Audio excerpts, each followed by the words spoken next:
to welcome our guest on stage, Sri Charan Boro, Honorable Transport Minister of Assam.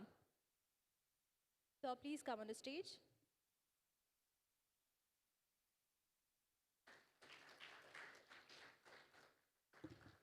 Sri Gyanendra Dev Tripathi, IAS Principal Secretary to the Government of Assam Transport Department. Sri A.K. Bansal, Chief Engineer, Inland Waterways Authority of India. Sri Gaurav Upadhyay, IPS Additional Secretary to the Government of Assam Transport Department. Sri Aditya Vikram Yadav, IAS Managing Director, Assam Inland Waterways Company Limited. Sri Hanif Nurani, ACS Mission Director, Assam Skill Development Mission.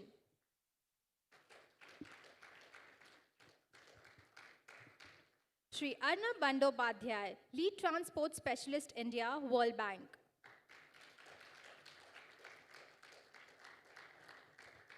Sri R. Ganesh, Head and Chief Executive, L&T Geostructure Private Limited. Sri Sohail Kazani, Founder and Managing Director, Bharat Freight Group.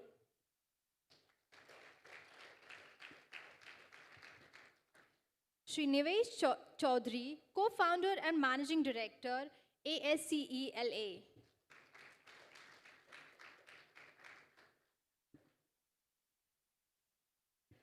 I would request Sri Aditya Vikram Yadav, IAS Managing Director, Assam Inland Waterways Company, to felicitate the guest.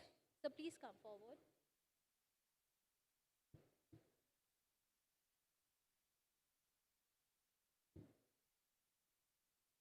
Sri Aditya Vikram Yadav, sir.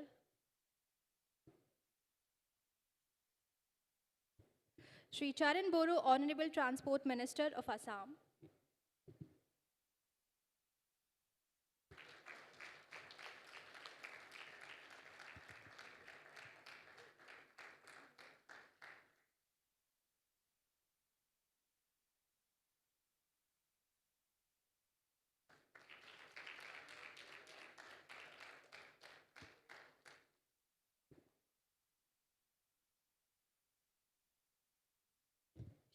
Sri Gyanendra Dev Tripathi, IAS Principal Secretary to the Government of Assam Transport Department.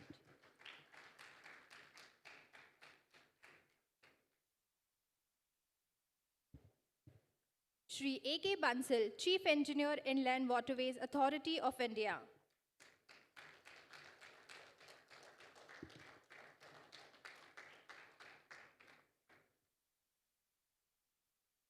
Sri Gaurav Upadhyay, IPS Additional Secretary to the Government of Assam Transport Department.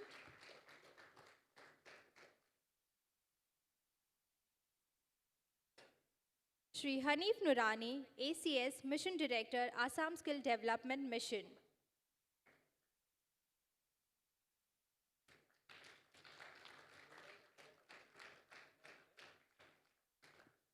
Sri Arnab Bandyopadhyay, Lead Transport Specialist India, World Bank.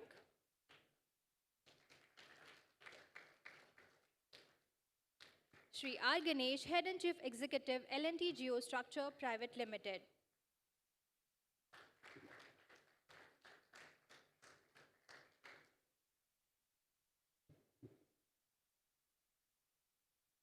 Sri Sohail Kazani, Founder and Managing Director, Bharat Freight Group.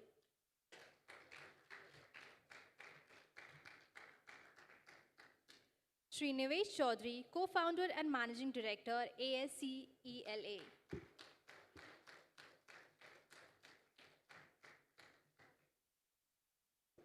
Now, I would like to invite on stage Project Officer N. Dheeraj Sinha to felicitate Sri Aditya Vikram Yadav, IAS Managing Director, Assam Inland Waterways Company Limited.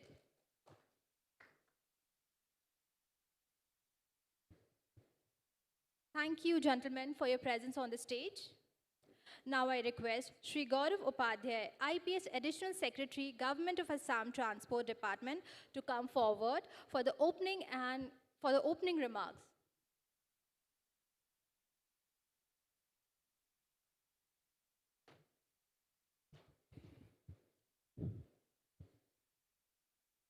respected Minister of Transport for the Government of Assam, Sri Charan Borosa, respected Principal Secretary, the Transport Department, G.D. Tripathi sir, Honorable Project Director of Assam Inland Waterways Transport Project, Sri Aditya Vikram Yadav, all the eminent panelists sitting over here, all the esteemed guests who have taken time to join us for this very crucial deliberations on how to move the cargo economy in the Northeast, and all the members present here. A very warm welcome to this very important panel discussion on the future of cargo economy for the Northeast.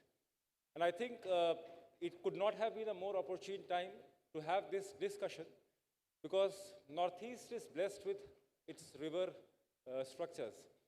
Assam specifically has its Brahmaputra river systems and Barak river systems, which nearly comprise about 32% of the whole water resources of the country. We are primarily a riverine state, and therefore it is only natural that it becomes a lifeline for the people of Assam. With the recent developments in the transport sector on waterways in Assam, where we have been able to connect people across the banks in the river systems of Assam, now is the right time when we put our impetus on the logistics part of cargo movement in Assam. What is happening so far is the portion of cargo which is being moved on the waterways is not as much as we would want it to be. It's still primarily through roadways and through railway movement. Although there is a huge potential which remains to be tapped as far as cargo movement in the Northeast is concerned. I'll quote some figures which will give you the indication as to why there is a mismatch in terms of cargo movement in Northeast.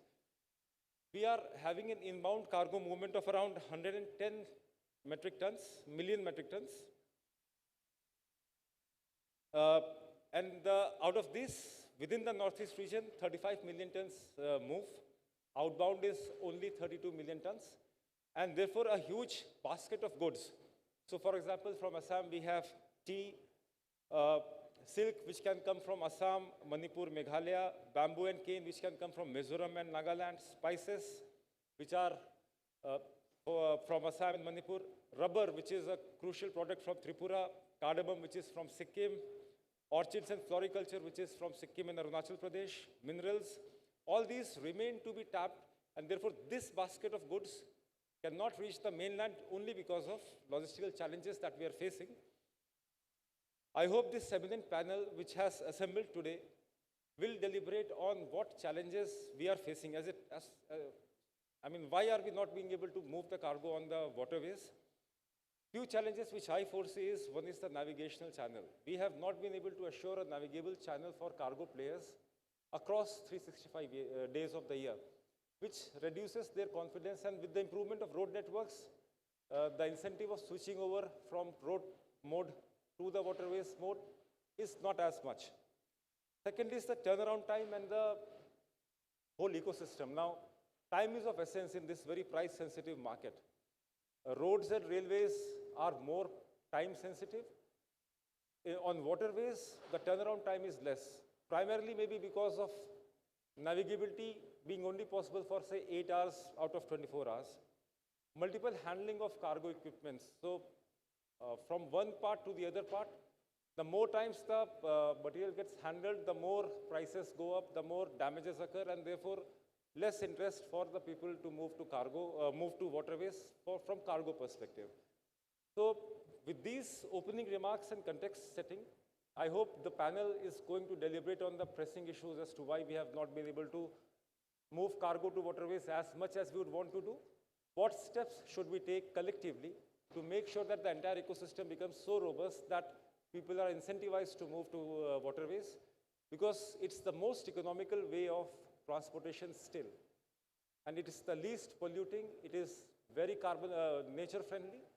So all good things are there, but still whatever remains as an impediment for this modal shift of cargo, let's address that, and let's have a vibrant cargo movement on the river systems, not just in Northeast India, but the entire India. Thank you so much.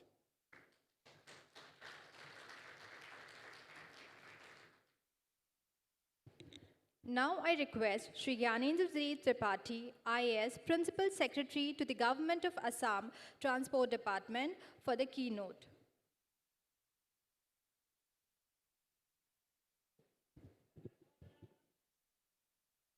Thank you, and very good morning to all of you.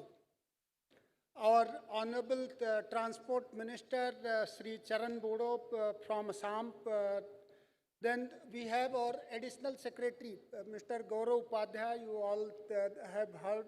And thereafter, we have our Project Director of Assam Inland Water Company. This is a new company which has been constituted by Government of Assam to undertake the new forays in the river. So that is the State Project Director, Mr. Aditya Vikram Yadav.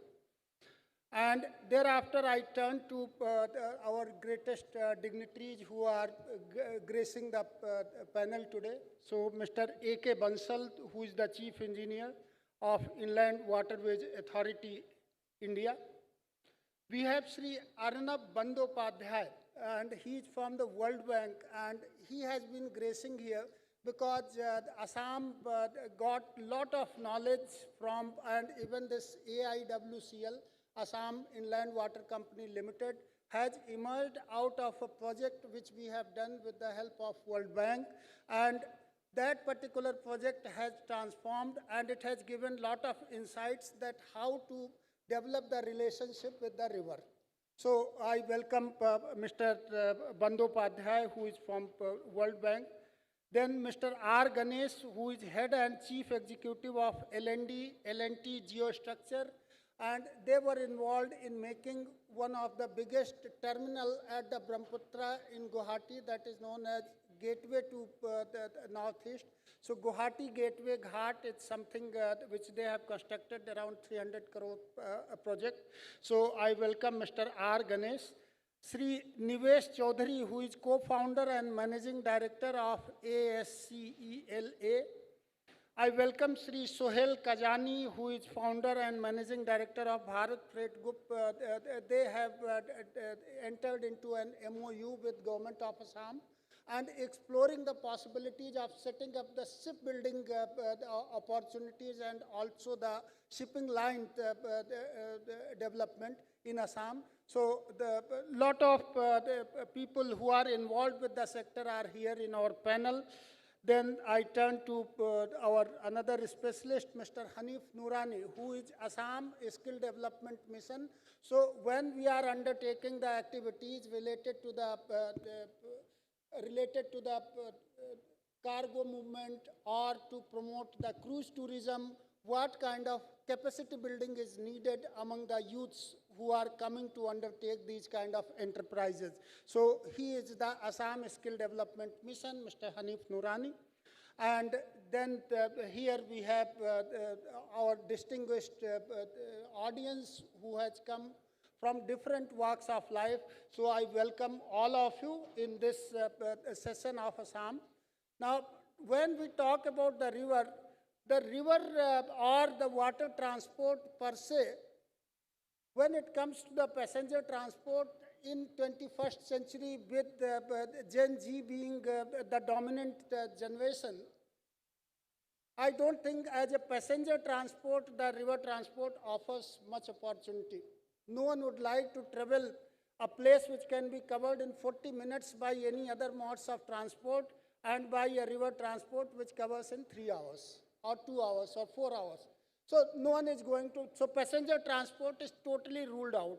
Now the two big opportunities, that is the leisure or the touristic, that is known as cruise tourism, means when people want to spend their time, when they want to get relaxation, when they want to unwind themselves.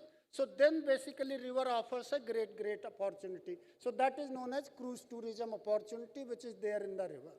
The second thing is the cargo, because lot of cargo is being moved from the road and rail and air. So there if we can transfer some of the cargo going through the water route where time sensitivity is not an important factor, then it can decongest our regular modes of transport, that is the rail and road, and that can be utilized for other purposes which are meant for carrying the more passengers or carrying more critical things.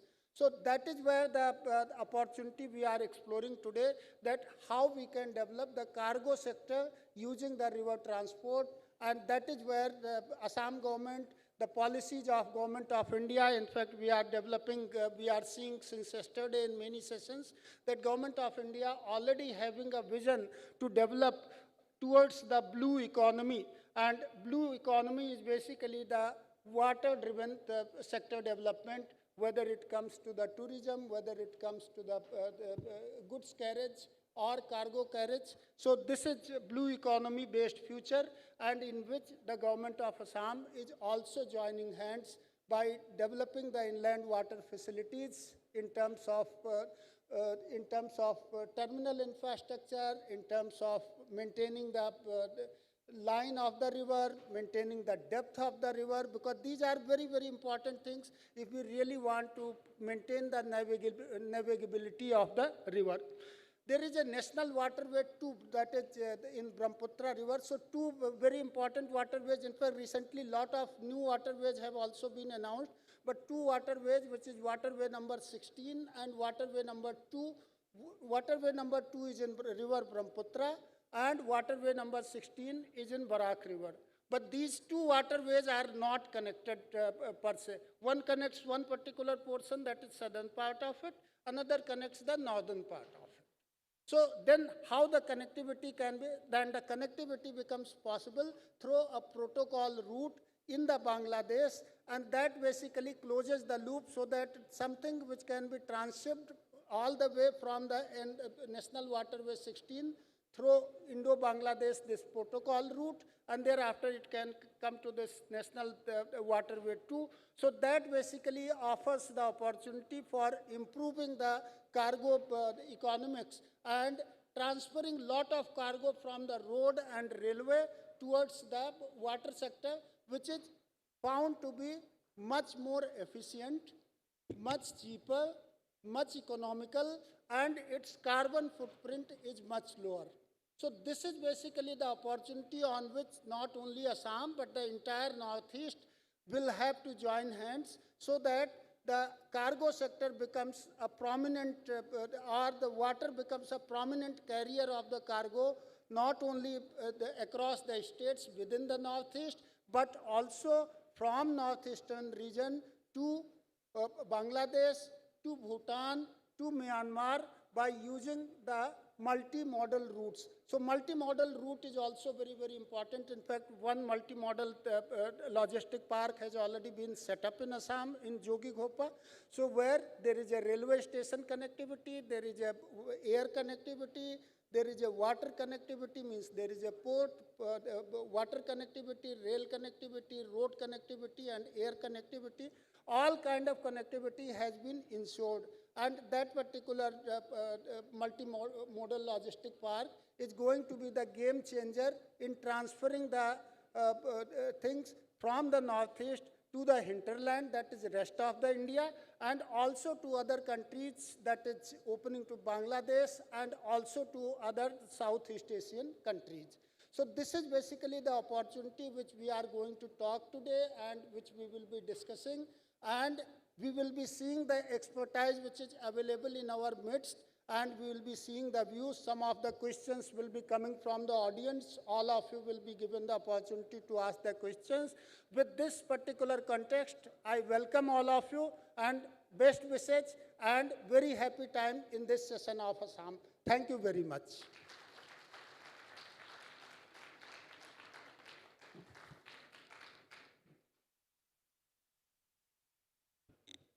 I request Sri Charan Boro, Honorable Transport Minister of Assam, to kindly come forward for the inaugural remark.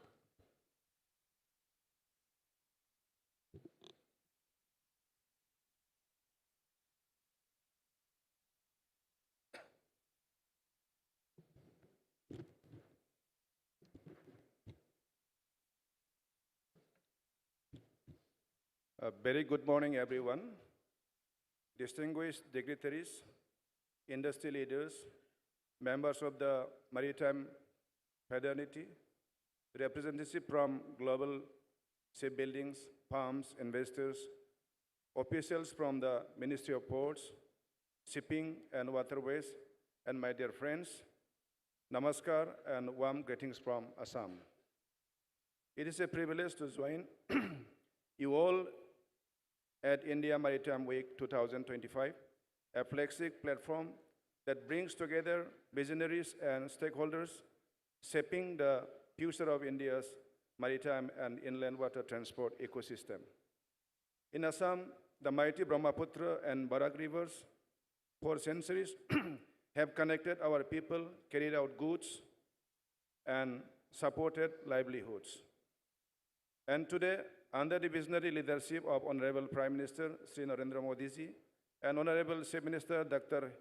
Himanta Biswa Sarma ji, Assam is reclaiming its rightful place as the gateway to the Northeast and a rising hub in India's blue economy. I take this opportunity to extend my heartfelt gratitude to Honorable Union Minister of Ports, Shipping and Waterways, Sri Sarvananda Sonowal ji, whose unwavering support and guidance have been instrumental in reshaping Assam's inland waterways landscape. When we speak of maritime transportation, we often think of the coastline, but inland waterways are the invisible highways that power hinterland growth, and Assam is leading that transformation from the heart of India's east. Assam has 15 of India's 111 national waterways, with National Waterways 2 and National Waterways 16 being the major ones. These routes connected the state to Bangladesh, Bhutan, and the rest of India through the Indo-Bangladesh Protocol routes, transforming Assam into a key multimodal logistic hub for the Northeast and neighboring countries. At Jogigopa, India's first multimodal logistic park integrates river, roads, and rail connectivity, redefining logistics for the Northeast by reducing transit costs and linking industries to port in Kolkata and Haldia. Similar developments at Pandu, Dhubri, and Silchar are creating a network of modern terminals for cargo, passengers, and tourism operation. But our vision goes beyond cargo. Tourism, river cruises will be promoted to showcase Assam's heritage and natural beauty, while commercialization of terminals will open new opportunities for business and recreation. We aim to make Assam a hub for shipbuilding and vessels maintenance in the eastern region.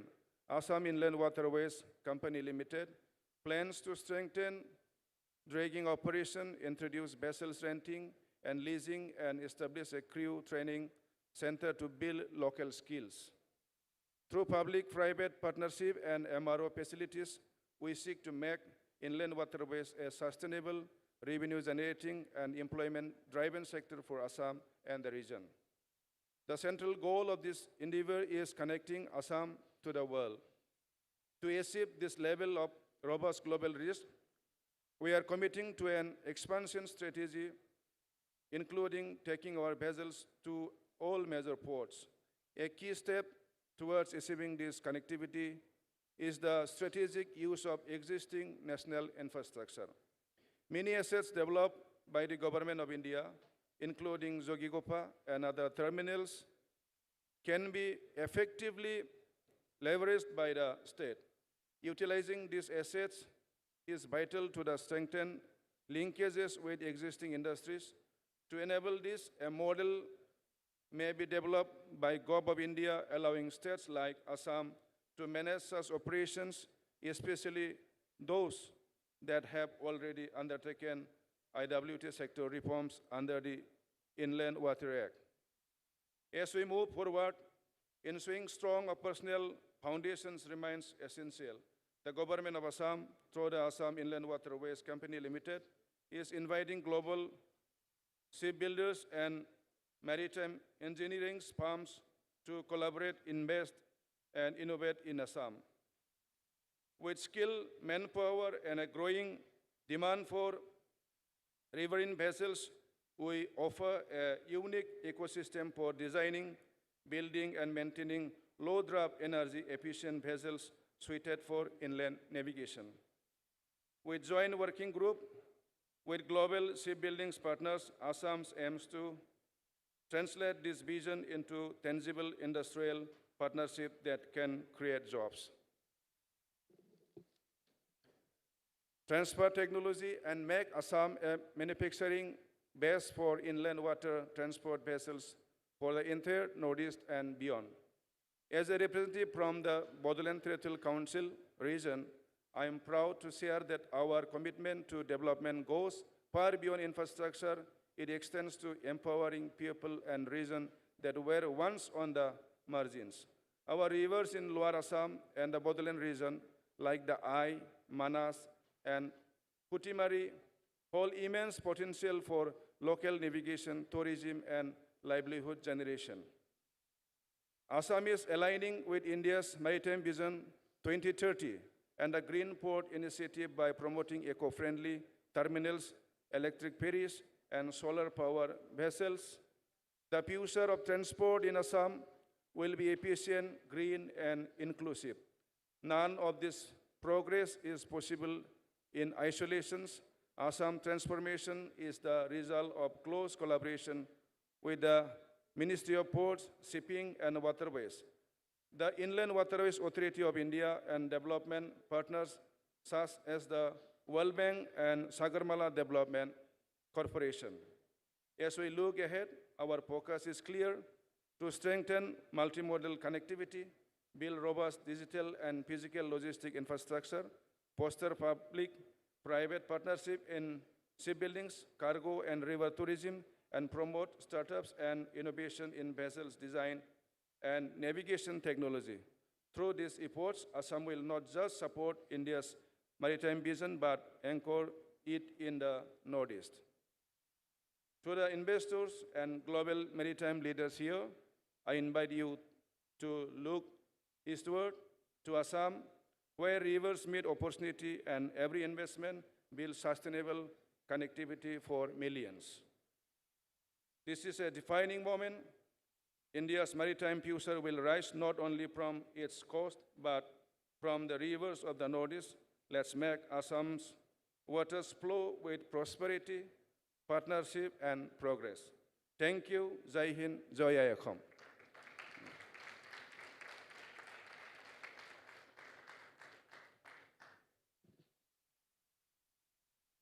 Thank you so much, sir, for your inaugural remarks. Now we move ahead for the panel discussion. I would like to request Sri Aditya Vikram Yadav, IAS, Managing Director, Assam Inland Waterways Company Limited, to moderate the panel discussion, followed by the panelists Sri A.K. Bansal, Chief Engineer, Inland Waterways Authority of India, to share national IWT policy perspective and ongoing initiatives supporting Assam. Sri Arnav Bandyopadhyay, Lead Transport Specialist India, World Bank, to share financing and sustainability perspective on Inland Waterways Project. Sri R. Ganesh, Head and Chief Executive, L&T Geostructure Private Limited, highlight how infrastructure development is positioned Assam as the gateway for cargo movement in Northeast India, emphasizing on how infrastructure projects like the Gateway of Guwahati Terminal and Jogigopa Multimodal Logistic Park are enabling efficient cargo movement. Sri Nivesh Chaudhary, Co-founder and Managing Director, ASCELA, to highlight ongoing and planned infrastructure projects, technological advancements, and strategies to strengthen the inland water transport network and port connectivity in Assam. Sri Sohail Kazani, Founder and Managing Director, Bharat Freight Group, to present private sector perspective on cargo movement logistics and investment prospects. Sri Hanif Nurani, ACS Mission Director, Assam Skill Development Mission, bridging the skill gap in Assam's maritime sector, pathway to employment and excellence. Thank you, and a very good morning to all the esteemed panelists and distinguished guests who are present with us today. Uh, we are discussing cargo movement in an area which was from where resources and finished goods were moved almost entirely through cargo in the 19th and the 20th century. We still see pictures and documents of tea, coal, and other commodities being moved entirely through regional rivers in the Brahmaputra and Barak to the coast of Kolkata for onward movement to England, to China, and other places throughout the colonial times and even thereafter. It was only after road and rail caught up in the early part of the 20th century that there was a diversification in terms of movement of cargo. So we stand in a peculiar place where the historical knowledge and the capacity exists, but at the same time, the necessary infrastructure, incentives, and attendant and ancillary issues persist, due to which cargo transport to and from the northeast hasn't been able to be taken up the way it was supposed to. Now I'd want to start with Mr. Bandyopadhyay from the World Bank as to what his idea is, especially with regards to building infrastructure, be it terminal infrastructure, and also bringing in the private sector in a place like Assam, both for building and running terminals, for running shipping lines, and creating linkages with sectors. And I ask this from the perspective of a significant amount of dry bulk cargo, especially limestone, cement, and coal, along with liquid cargo, mostly in terms of petroleum and natural gas, both crude and finished products being exported out, and a large amount of machinery and FMCG goods being moved into the northeast from other parts of the country. Mr. Bandyopadhyay. Thank you so much, Aditya for having me here. Good morning, everyone. First of all, I think let me also mention that we take great pride in actually supporting the state of Assam in essentially corporatizing this sector, unbundling this waterway sector for the first time in India, creating a regulatory authority and also the Assam Inland Navigation Company, so that the state is actually well poised currently for an expansion in terms of market development, new markets, and also this journey in logistics. I have to also acknowledge Government of India's recent initiative in terms of the PPP policy for the waterways and Government of Assam's state logistic policy, which strengthen these initiatives. Now, coming to your specific question, I think, and aligning with this theme of the event, which is reimagining the sector. In logistics, my belief is that Assam has to take a slightly different strategy than what's possible, because all said and done, the market size is sobering, not just in respect of, vis-a-vis other modes, road and rail, but if you look at the overall inland waterway traffic or freight carried on inland waterways in India, vis-a-vis what is being carried in northeastern Assam, it's still very small.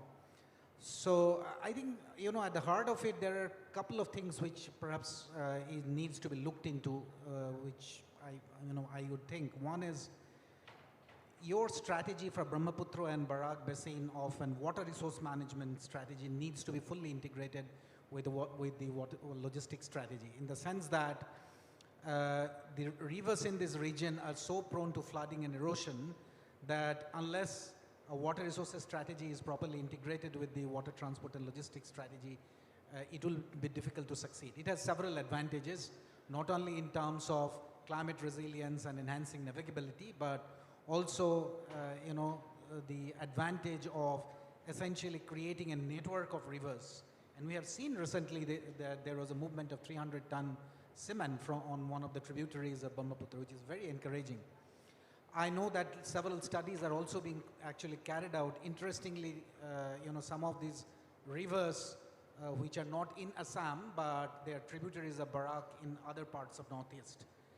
So I think, there is a myth that typically the inland waterway transport is only commercially feasible for large vessels like 1500 to 2000 ton, and for, of course, for bulk that is an advantage, and also for 500 to 600 kilometer at least distance. But this global myth is now getting busted as we see. So even a 200 to 300 ton vessel, if it can be operated on this whole tributary system, I think it could be a great, opportunity to look at. And I think it's a low-hanging fruit, which perhaps the Assam Inland Navigation Company Limited and then the state should focus on. It depends on who is your competitor. If the road and rail system is not very well developed and then the tariffs are high, I would say that even a 300-ton vessel makes a lot of sense. The second aspect I wanted to actually mention is it's very encouraging to see that large terminals have been built, but these are largely for regional movement. A 13 million ton per annum capacity terminal in Jogigopa is welcome.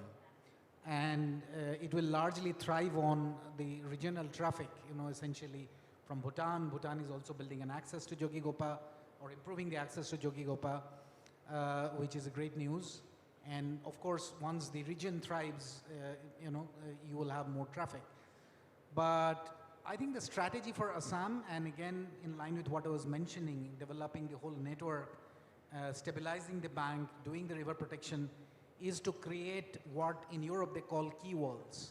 These are typically not a very large river terminal with 200, 250 meter water frontage, but relatively smaller terminal with some mechanical capacity, which would do very well. And I see that in your logistics policy, you have specifically acknowledged this opportunity. But I would request that you go beyond shipbuilding and allied industries to create green economic zones. This is what actually Europe and China has done very well. This will reduce your last mile requirement. It will cut off the last mile requirement. It will actually help a lot of B2B and B2C movement on the water itself, which is the most desired, and I think Assam is very well poised on that. I will make just a third point, sir, and particularly I think this is very critical and we are seeing evolving in overall in the world. So Assam being a state where 10 to 12% of our population relying on water access, exclusive water access, I know that state is also building a lot of rural bridges, etc., to connect this community. I think, my view is that going forward, it's imperative that you need to focus on passenger water transport, just for access purpose. However, the days of single-purpose vessels are gone. And even in urban transit, what we are seeing increasingly, all passenger urban transit have started carrying freights. And, it's any region in India, including in Northeast, you will see very significant growth of e-commerce in persons. We strongly believe that. It's happening in relatively underdeveloped states in India. They're growing at a much faster rate. And I think the waterways are very well poised to tap that market. You need to actually look at your vessels, which are carrying today passengers, and sometimes the ro-ro vessels, and how those could be customized for the purpose of movement of, parcel freight. I think it would be an excellent opportunity as the economy grows in Northeast and in Assam.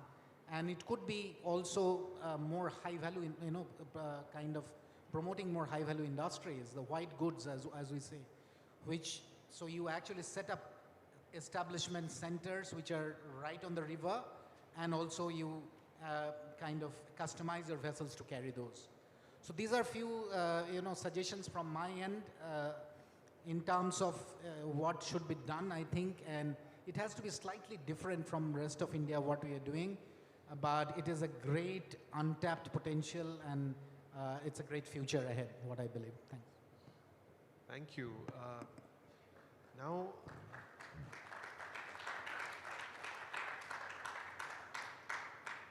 that was an extremely insightful piece by Mr. Bandyopadhyay. Thank you for that. Now, I'll move to Mr. R. Ganesh from L&T. In the Northeast, especially in Assam, you have a significant amount of vertical and horizontal movement in the river. And as was mentioned by the Honorable Minister and by Mr. Bandyopadhyay, we require modern terminals for cargo transport, be it small or certain hubs such as Jogikopa, which are slightly larger. How do we design terminals which can withstand both the vertical and horizontal movement of the river and are still capable of running for 12 months in a year? Good morning. Thanks for this opportunity.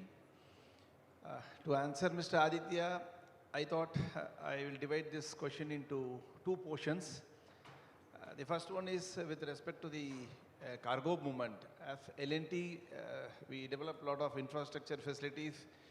We also move the cargo up and down, east to west, north to south. We move a lot of our cargo movement.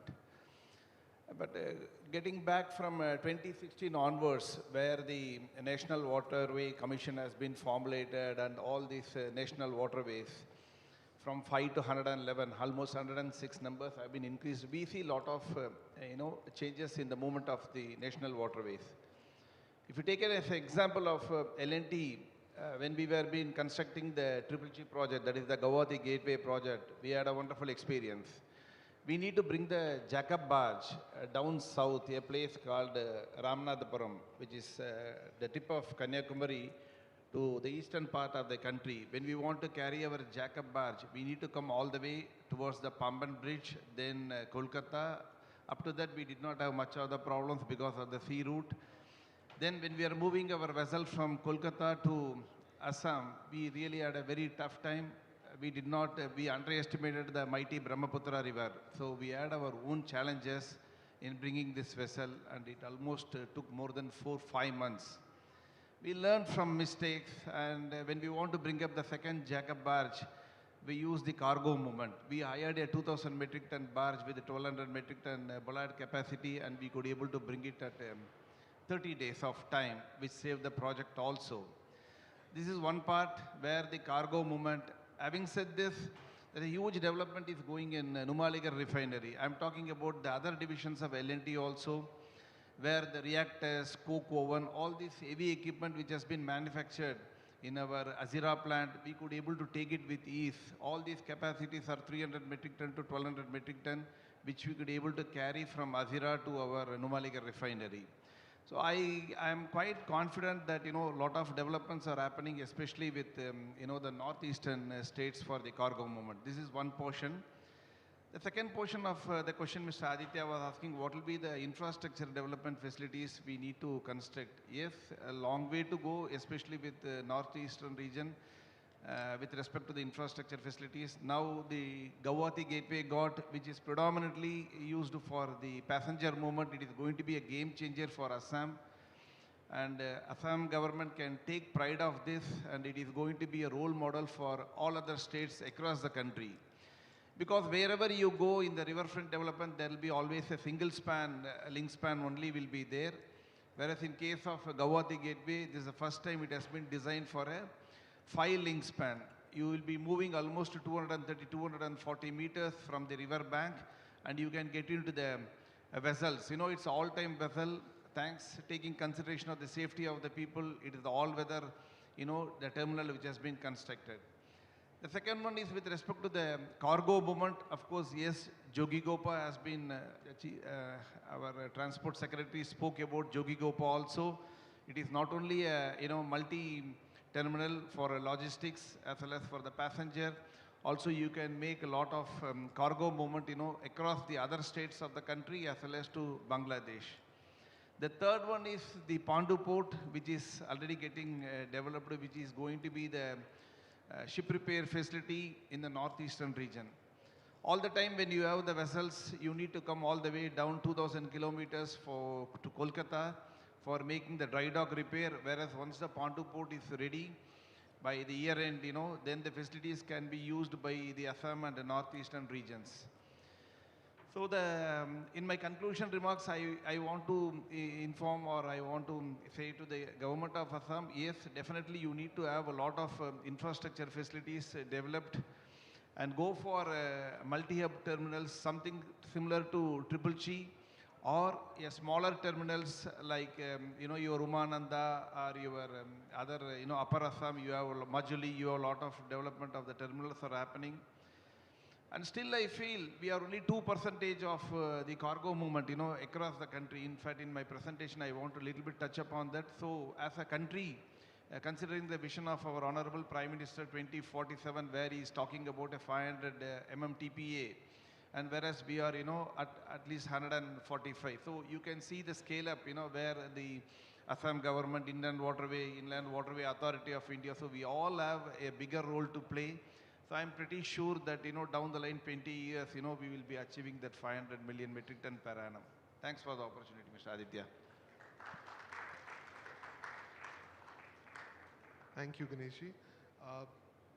Now I'll move to Mr. A.K. Bansal from the Inland Waterways Authority of India, that there are certain bottlenecks from the economic perspective which have prohibited the private sector from engaging in a manner which is efficient in the Northeast.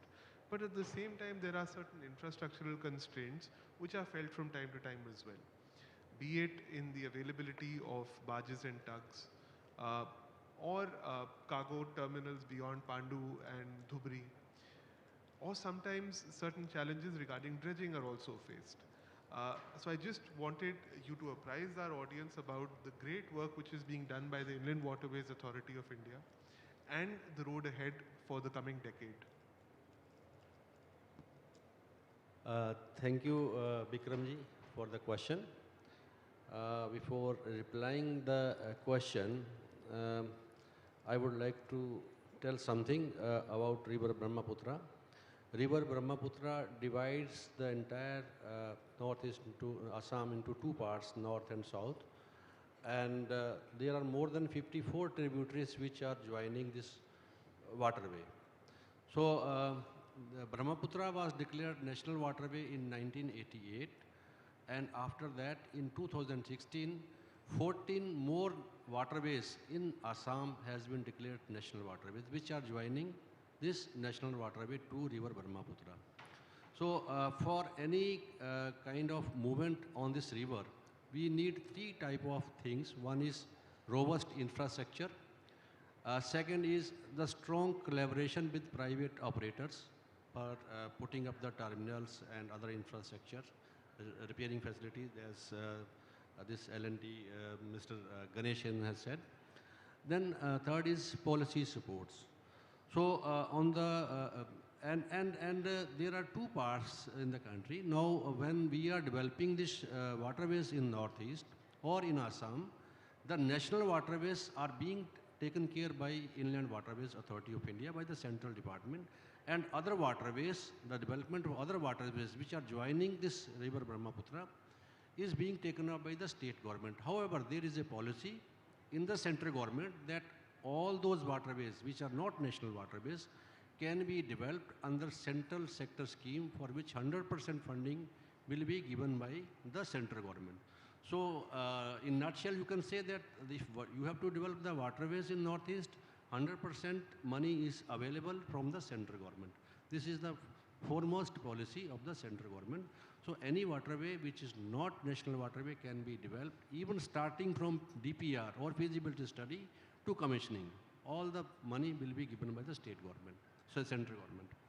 So as far as national waterways are concerned, on Brahmaputra, we are doing fairway development work from right from a border near Dhubri to Sadia by putting dredging infrastructure in place or other river training works.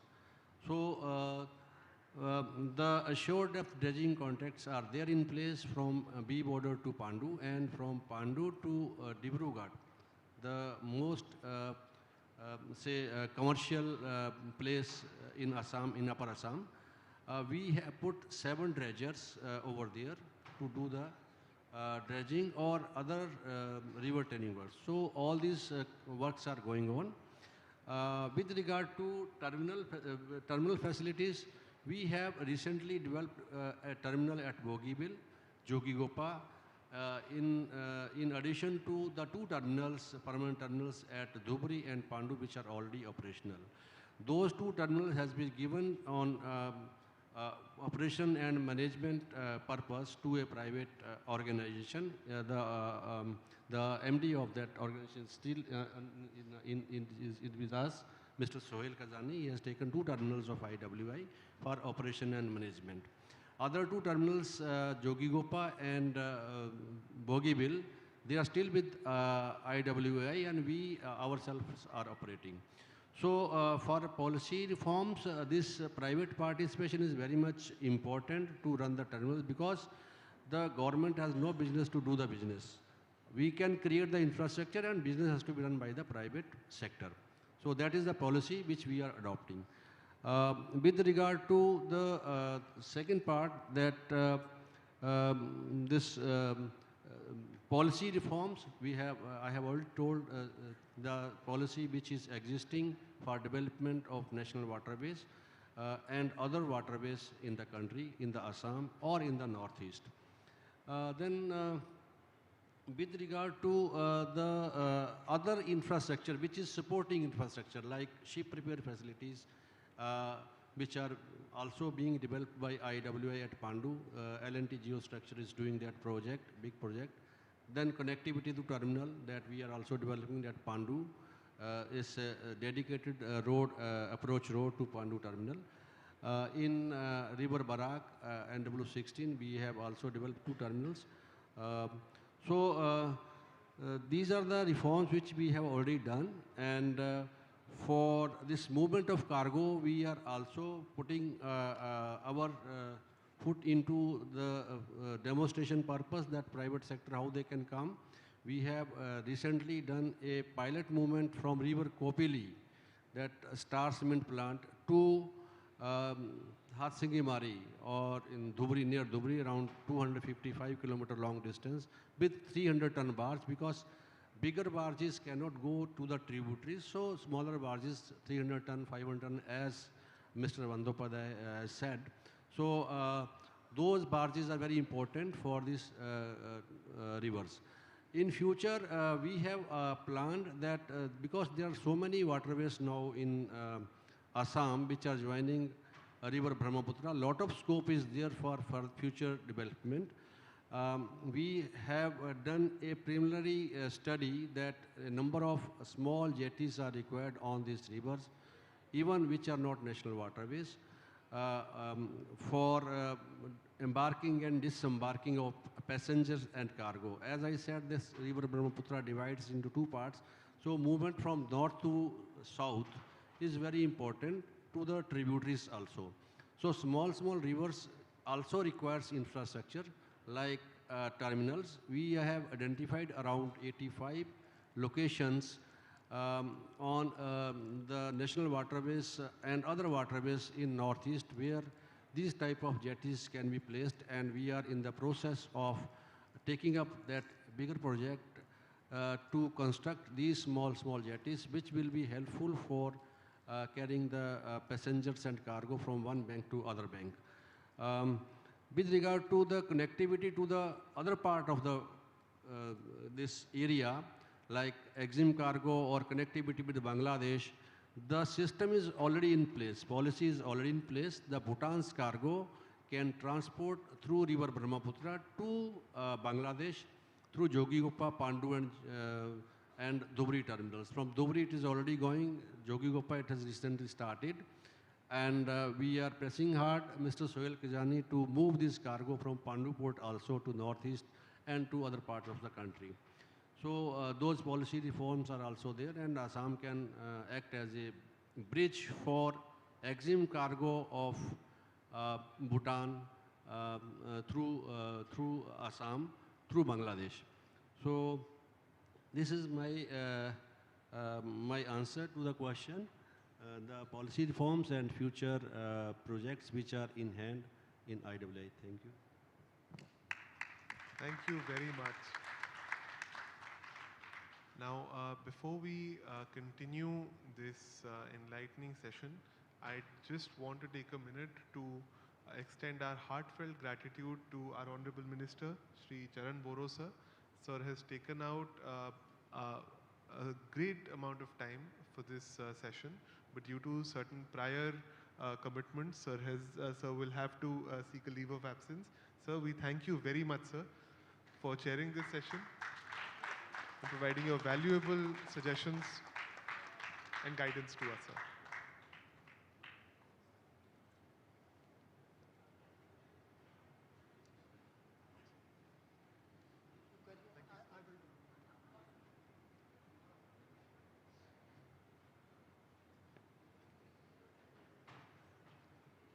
So we can all be seated. So I'd now wish to move to someone who has actually believed in Assam's cargo journey, who has invested a great amount of capital, time, and the expertise of his team in developing Assam and the cargo infrastructure of the Northeast, Mr. Sohail Kazani. So, Sohailji, I'd want to ask you as to why you are, or what are the main reasons why you remain so deeply invested in the future of the Northeast in terms of cargo infrastructure? And how do you see the next decade as we move ahead? And what changes would you wish to see from the point of view of the Inland Waterways Authority of India, the Government of India, or the Government of Assam? Thank you, Mr. Aditya, and thank you very much for giving this opportunity to be here and address the industry. So, coming straight to the point, as far as your question is concerned, as to the potential, when we started working in Assam 2 years back with Dobri and Pandu, we faced a lot of challenges because we've always been working at international ports and developing movements throughout corridors where we see potentials of few millions of tons. But coming to a river, coming to a waterway, it was a very different experience. But what I realized in the last 2 years of working out here is Pandu, Dhubri, or the Jogikapa terminal, the multimodal terminals that are being developed in Assam, they are just not built, or I should say they are just not for the purpose of activation of industries or cargo movements for the or improving the cost of cargo movements. I actually see them as an international gateway. So with NW1 and NW2 merging at the Farakka, connecting to the India-Bangladesh protocol, looking at the entire environmental development of having a coastal agreement with Bangladesh, Myanmar, and India, I see this as a gateway for Nepal, Bhutan, maybe in future even some Chinese habitations to connect to Bangladesh, Myanmar through India or with India and vice versa. And this could be a hub. It could be a hub which could actually facilitate a huge amount of international trade. So I actually look at this as a corridor, and Assam being in the center of, being a center stage in this whole game could be playing a very vital role in activation of trade and logistics between the countries around us, between the neighbors around us. So that's one. Secondly, when it comes to development of cargo movement, let's first come to the cargo side. As a cargo owner, what I need is a very consistent service. I need a service which is not dependent on subsidies. I want a service which is reliable and fast, which is, I do not want to be subject to weather out here because I'm in the river. And thirdly, I would like to have a service where my handling cost as well as the freight cost is better than what I'm paying by road or rail, for that matter. Now, having said that, if we look at NW1, NW2, NW16, the challenges we have is the draft. the limitation of the size or the length of vessel, looking at the shawls that develop during every year with the Brahmaputra changing a little bit of course, as well as looking at the limitation of handling equipments at the terminals that we have today. So, having said that, the first thing that came to our mind is look at technology where I have vessels which are air cushioned, I have vessels which need minimal draft, minimal power, and can move at a speed. That's one. Two, vessels equipped with their own cargo handling gears so that I'm not dependent on ports. Three, look at container movements, whether it is 10 feet, 20 feet, or 40 feet. But look at containerization where my handling cost is minimal and I could do it with the gears on the vessel itself. So based on these three findings from our research, we went on to mission of creating a concept of having a shipping line. But then the next challenge was having a shipyard to build, maintain, operate all these ships. So that's where we said, let's have a starting point, let's have a shipyard, let's have something which will make sure that we develop vessels that could be also maintained at an effective cost. I should not be going all the way up to Calcutta, or I should not be dependent on one single shipyard in Pandu where I may not get a window. So that's very critical to having a shipping line where we also have the resources and infrastructure to maintain it. And then last but not the least comes technology from the government side, where I would want some kind of a monitoring system whereby I can monitor the course of the river, have a predictive analysis. If I know that this year that the Brahmaputra is taking a certain course, then the predictive analysis should give some kind of a indication to the dredging companies that this is the kind of route that I want to operate, this is the kind of shawls I want to handle through, this is the kind of navigation that I need, which will not only help in maintaining the channels, but it will also help the masters operating on the route. Today, we are limited with the number of people who know how to navigate on these riverways, on these routes. So, operating a shipping line with a large fleet, the biggest challenges will also be there in the skill development in having masters knowing how to navigate on rivers, knowing where the depths are, knowing where the turns are, the shawls are. And last but not the least, the night navigation issue. We need to have improvement and development to allow vessels to operate on the in the night also.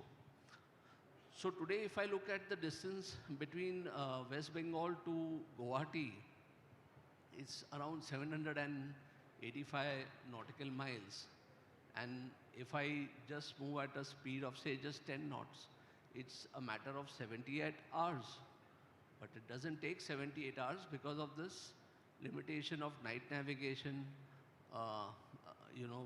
route information, depth information. So, normally a voyage would take 10 to 15 days, many a times. In fact, it even stretched up to 20 days. But with the help of improvement on infrastructure in terms of technology, in terms of satellite analytics, in terms of night navigation, this whole journey and time could be cut down in a big way.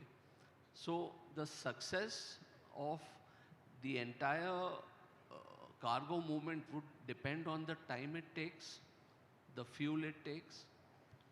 And today I see that the journey between West Bengal to Assam anyway starts from around 3 rupees a kilo and goes up to 6 to 7 rupees a kg in the rest of Seven Sisters. But when we started this experiment with the help of IWI, using their vessels and a subsidy from the central government, we did see this potential that the cargo traffic that we can attract, if we can keep the cost in control, the fuel in control, we can easily and very easily achieve a cost of 1 rupee 50 paisa to 2 rupees, and on a long term without subsidy. Today we are doing it with the help of subsidies, but with the help of the infrastructure development and the navigation improvement, this could remain without subsidy also. So idea going forward is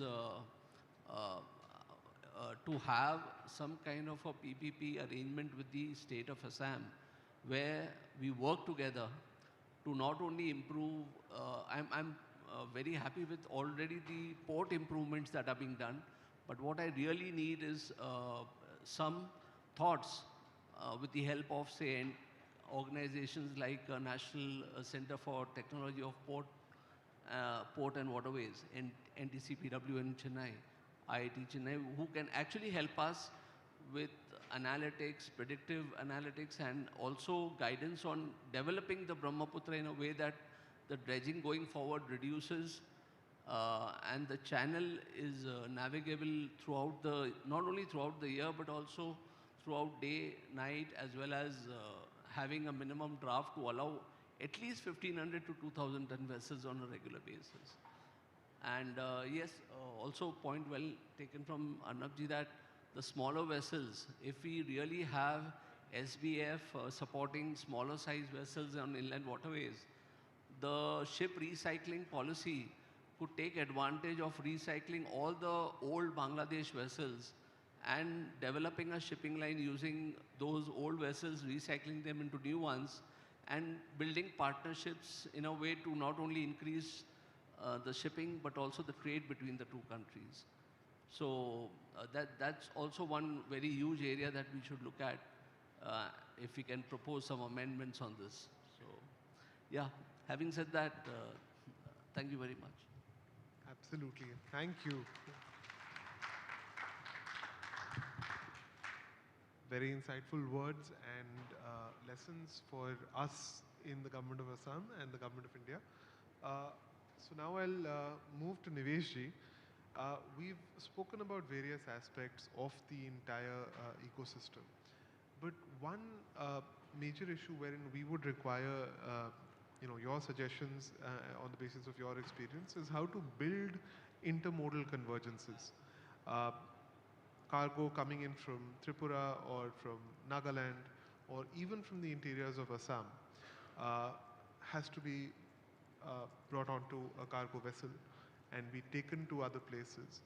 There is a need to converge rail, road, even aviation with cargo and alongside industrial enterprises and warehousing infrastructure.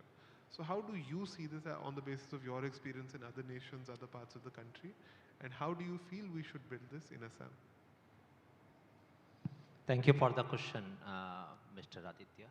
And thanks for Government of Assam for the opportunity. To answer this question, before I come to the exact specific response to you, what you had asked for, one thing which is very important to acknowledge here is that at Assam, at Northeast, we are blessed with a unique set of opportunities. We have direct access to the protocol route. We have network of rivers, which is already there. Now, with the opportunities also come the unique set of challenges. Now, one big challenge, what you also mentioned, and Mr. Gaurav, you also mentioned in your talk, is that the multimodal connectivity. Now, the moment you change the mode, a lot of other issues start coming in. There is a boarding delay, there is a cost overrun, there is a pilferage, there is a demurrage, which also comes to that. Now, how do you deal with that? And a lot of other countries also, of course, this is not a novel issue. This is not something which we would face. Whenever we talk about river navigation, this is something which will come attached to it. Now, I'll come to one classic case. There is a river navigation system in EU, Europe. This is Rhine-Alpine corridor. Now, most of us would have heard about it, would have read about it. Now, this corridor is one of the largest, the busiest IWT corridor in Europe, which handle around 160 million ton of cargo in a year.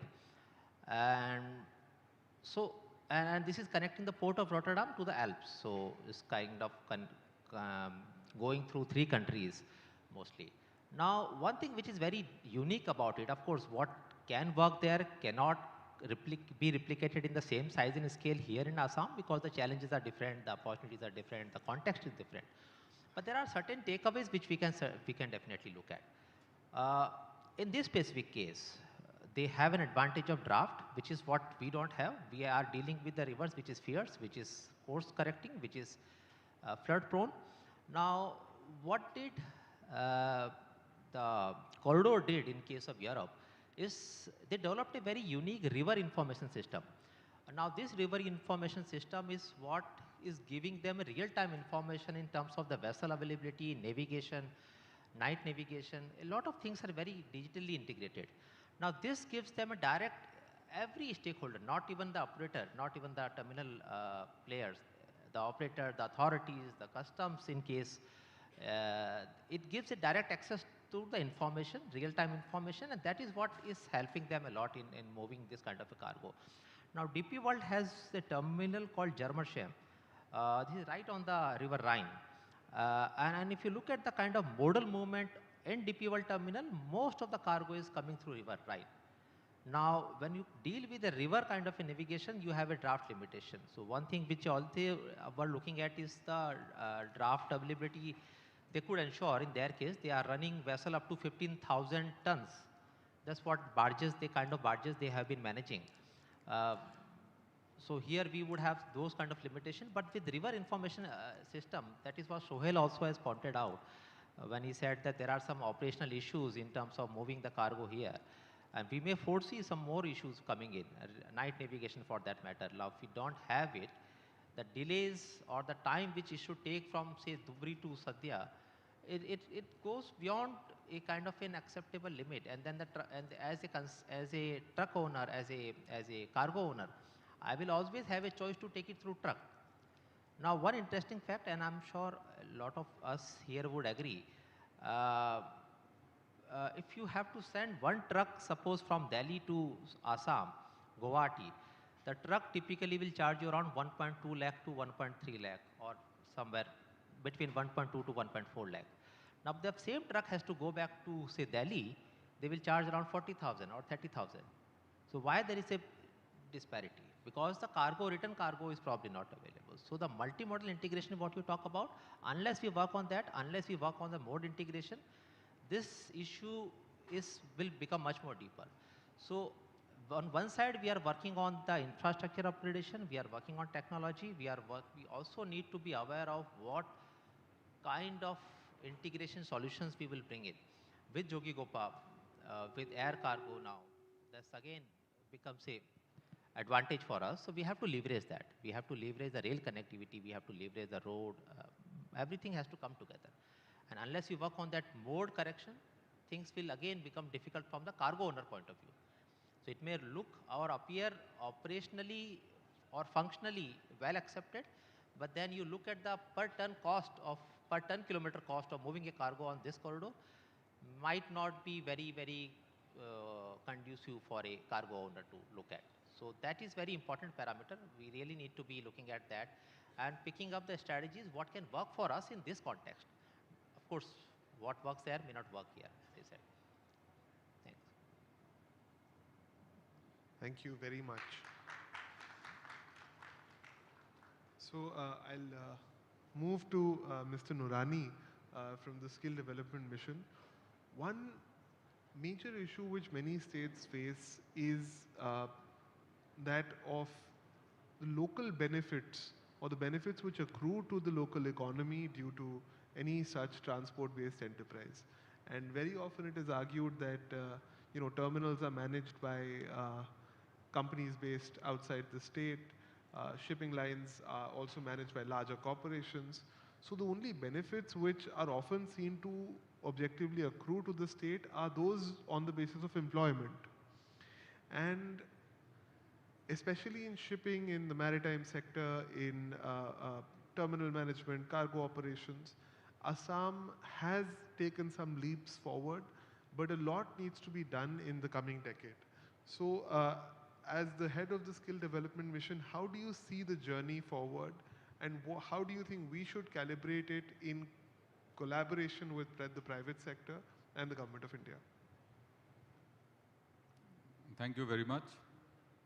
That's a very valid point. So I'm honored to speak about a very pivotal element which drives the entire growth sector of the inland waterways development process. So we all know, like there are 15 national waterways in the state of Assam. And historically, pre-independence, cargo transportation through the waterways was one of the major routes, where all the land routes were somehow connected to the waterway routes for transportation of the various natural producers. If you go back in the history, there were many river ports known as ghats in Assam.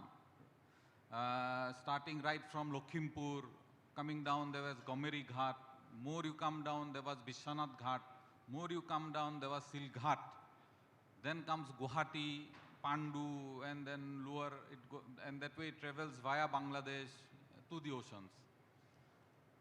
Post-independence, due to various reasons, this water transportation, along with development of the road and rail transportation, this water transportation somehow lost its importance.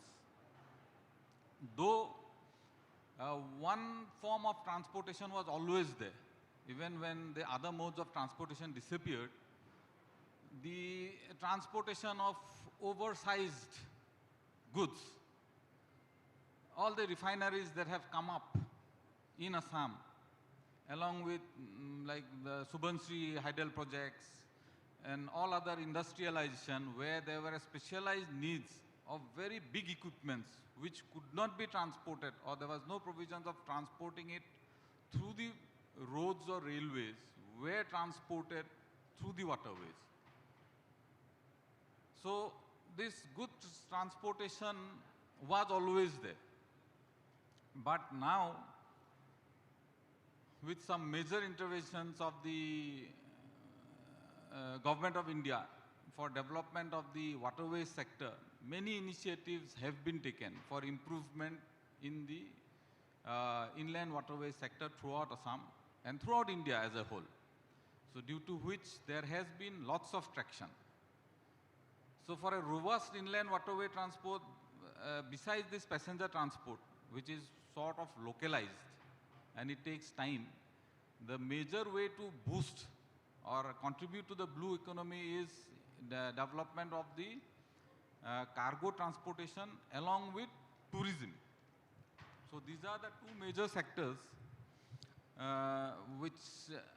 development of which will always improve or boost the blue economy sector. So in this context, number of initiatives have been taken in regards of development of ports, along with development of slipways and some ship repairing facilities that are coming up in the waterways of Assam. This will really help. And Suhail has pointed out some very vital points regarding cargo transportation, of having vessels which have the capacity to travel even in less draft. And another one is, for maintaining these carriageways, repairing facilities have to be there locally. For as of now, even for a smallest damage, specialized people needs to come down from Kolkata. So those needs to be, the manpower needs to be trained up and developed locally so that real-time repair or in short notice repairing or that carriage line can be maintained smoothly. Along with that, with the launch of this Ganga Vilas, it has given a major boost to the tourism sector, not only nationally. It has created a lot of traction at the international level. And as self-stated by the owner of Ganga Vilas, his vessel is fully booked till 2027. And many such vessels are about to be introduced. So there is no doubt or there is no second thought or question about the strengthening and improvement of this entire inland waterways sector.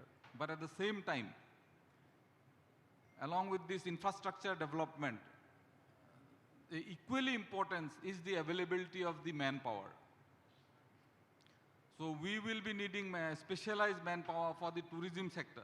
Though there are lots of manpower to meet to the hospitality sector in the, on the land, on the various hotel industry or any other industry which takes place on the land. But for the hospitality industry on the waterways, there are certain specialized needs. So manpower needs to be trained up for that specialized needs, for smooth operation and further development of these various tourism sectors, not only like the ones of Ganga Vilas, but also the local other tourism sectors which are operating across Brahmaputra and various other tributaries. Because Assam has its own natural pristine beauty which cannot be matched by any other place throughout the world. So to meet to those sectors, along with specialized manpower which is needed for handling cargo vessels, vessels with special needs, and at the same time we need seafarers and pilots who are very specialized in driving these inland water vessels, because they you need to be more specialized regarding navigation, as there are draft issues and there are water flow issues. So navigating those waters, any seafarer may not be fit to navigate the vessels in inland waters. So for that also specialized trainings are needed. So to cater to all those sectors, for that also both Government of Assam and Government of India has taken numerous initiatives for developing skilled workforce to meet to the needs of the industry. But lot needs to be done. A dedicated marine skilling institute has been set up in Assam, and another one is on the way of setting up of a regional center of excellence in Dibrugarh. The state of Assam is also running a crew training center to meet to the local needs of the various vessels operating in the river Brahmaputra. But lots need to be done. The parallelism is that we should not be stuck in the syndrome of which came first, chicken or the, or the egg. As we all know that the industry is developing, there is huge potential of cargo transportation, and tourism sector vessels is already picked up. So to meet the manpower demand, and so that is locally available, which gives a double benefit to the industry operating in the state of Assam. A lot of private participation, not only in the form of knowledge, but also in the form of joining hands with IWAI, with IWT, and with the state of Assam, either directly or in PPP mode, for setting up dedicated centers and also giving knowledge of the type of skills that are needed, would be a great help in further boosting development of this entire inland water sector, along with improvement in the blue economy, and overall giving this wonderful opportunity to the youths of Assam, particularly those who wants to get associated in the marine sector, because this is a very adventurous job. It's not like any other job. Any job in the marine sector is very adventurous. Once you are on the waters, your very work nature changes. So a lot needs to be done, and a lot of support will be required from the private players to really push this sector into a booming economy. Thank you everyone.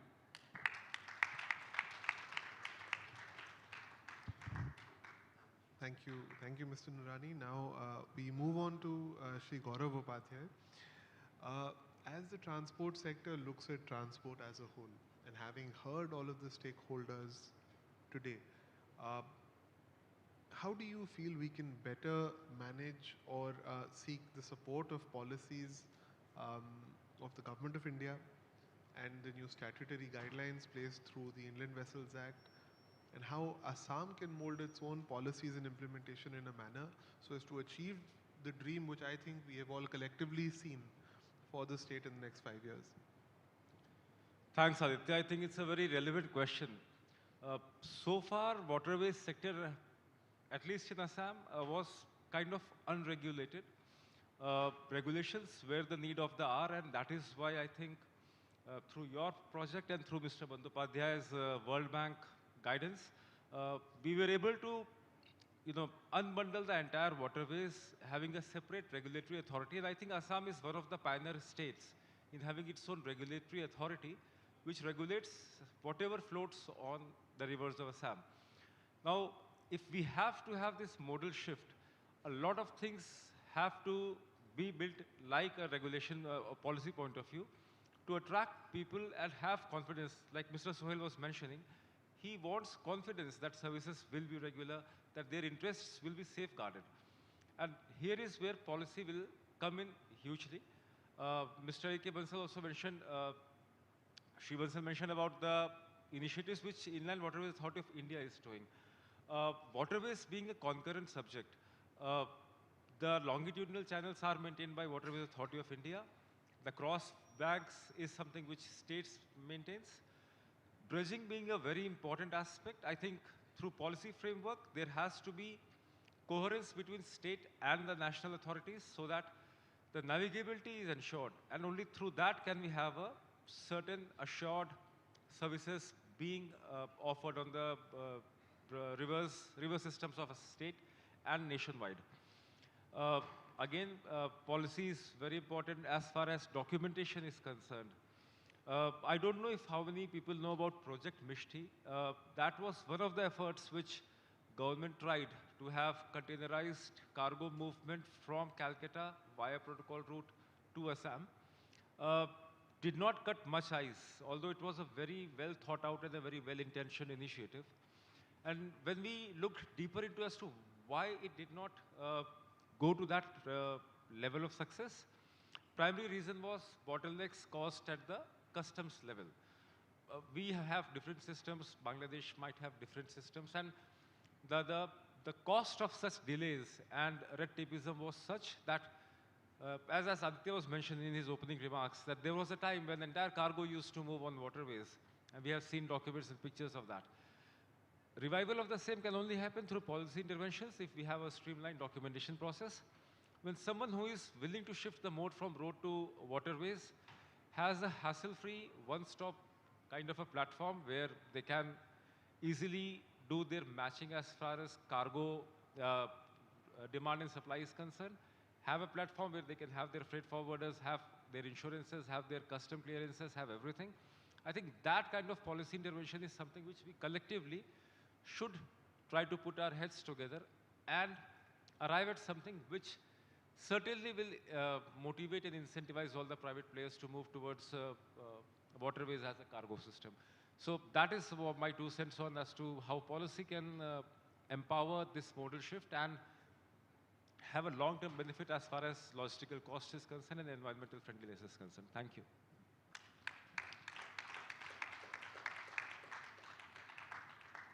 Thank you. And not just, I'll extend my gratitude to all the speakers who took out the time to be here today. You have all personally been involved in Assam's journey one way or the other and have all contributed to getting the state to where it is today. It is my personal understanding that the time has come, and whether or not the central government or the state government desires it, intends it, or does it, inland water transport will become one of the main means of cargo transportation to and from the northeast, and that will be spearheaded by the private sector, and solutions will emerge in the near future due to the sheer demand of both import and export of commodities to and from the northeast. Once again, I thank you all, and I request our anchor to take the proceedings forward.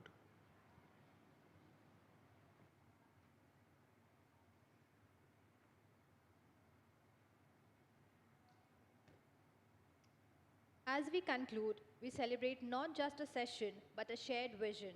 A vision where the Brahmaputra becomes the artery of opportunities, where Assam leads the Northeast into a future of sustainable and inclusive growth. Thank you all for your presence and participation. We wish you a meaningful continuation of India Maritime Week 2025. Any questions? Questions from the audience? Anyone has any question to any panelist? Yeah, please go ahead.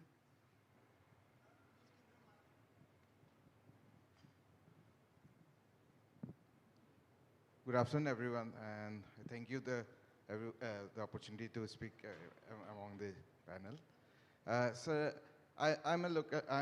My name is Vishwajit Sheikh. I am an entrepreneur from Assam and working in the inland waterways logistics. My company's name is Riftra Solutions Private Limited. I've been given a lot of support from the ministry and the department as well. As you're talking about the policies, so do we have any policy for the startups of Assam for inland waterways logistics per se? As I can totally relate with Mr. Sohail for his problems that he's facing. But as Upadhyay sir has already said that, and also Mr. Yadav sir, that we are talking about the revival of the inland waterways in Northeast. So that said, we already have a lot of local expertise available. So, pardon me, before also we didn't have this infrastructure in place. While you are talking about the colonial times or the post-independence. So still those things were available. So if we just focus on the local knowledge available, local people, local manpower, I think we can do a lot of movement on the cargo side for the inland waterways. So that's my point, and I'd like to be part of this whole journey of inland waterways cargo movement, and that's what my business is all about. Thank you, sir. Thank you very much. And just to clarify the initial question which you had, the government of Assam has recently started a new department of innovation and startups. Within that department, there are grants of up to 10 crores which are being given to individual startups wherein the strength of the idea and its commercialization is found to be suitable. Moreover, there is an SBI AISF venture fund which the government of Assam is a part of, which is also giving equity, which is also taking equity in startups such as yours on the basis of their viability and commercial potential. There are a number of sectoral policies of the Government of India and the state government in skill development, which and in all other sectors, which you can also be a part of, and we'll be more than happy to facilitate your applications in that regard. Okay, next question. Yeah, anyone has a question, please raise hand. Yeah, you want to ask question? No, someone was raising hand. Yeah.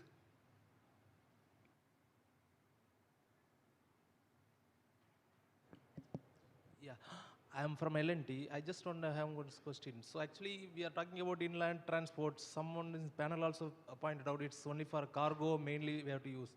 So how about people movement? Because we see mainland is separated from Assam. So people movement is, if you want somebody has moved from from Calcutta to Guwahati, we have to, only main is airway. Roadway, it's little disconnected, it looks like. So how to improve that roadway? So smooth connectivity through Bangladesh, like a protocol is there. Any point is there to improve that?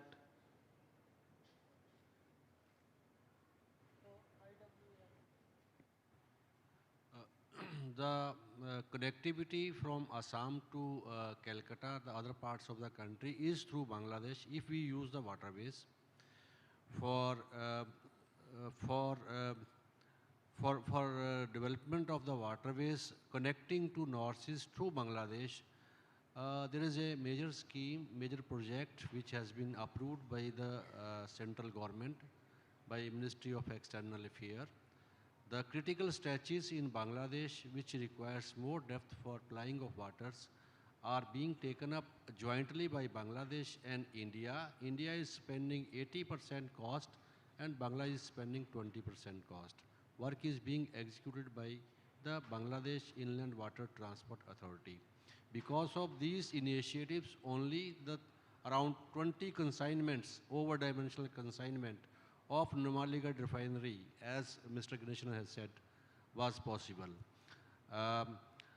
Apart from that, L&T has also moved their barges from Calcutta to northeast through Bangladesh water. So policies are there. The framework is there in place for the round-the-year connectivity of Assam or northeastern state through other parts of the country using waterways through Bangladesh.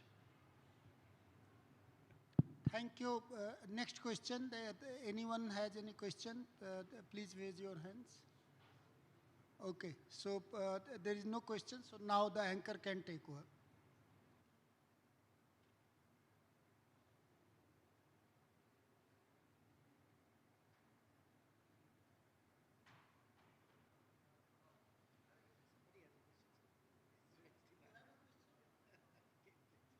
Please give, but then I will take as last question because otherwise time constraints are there.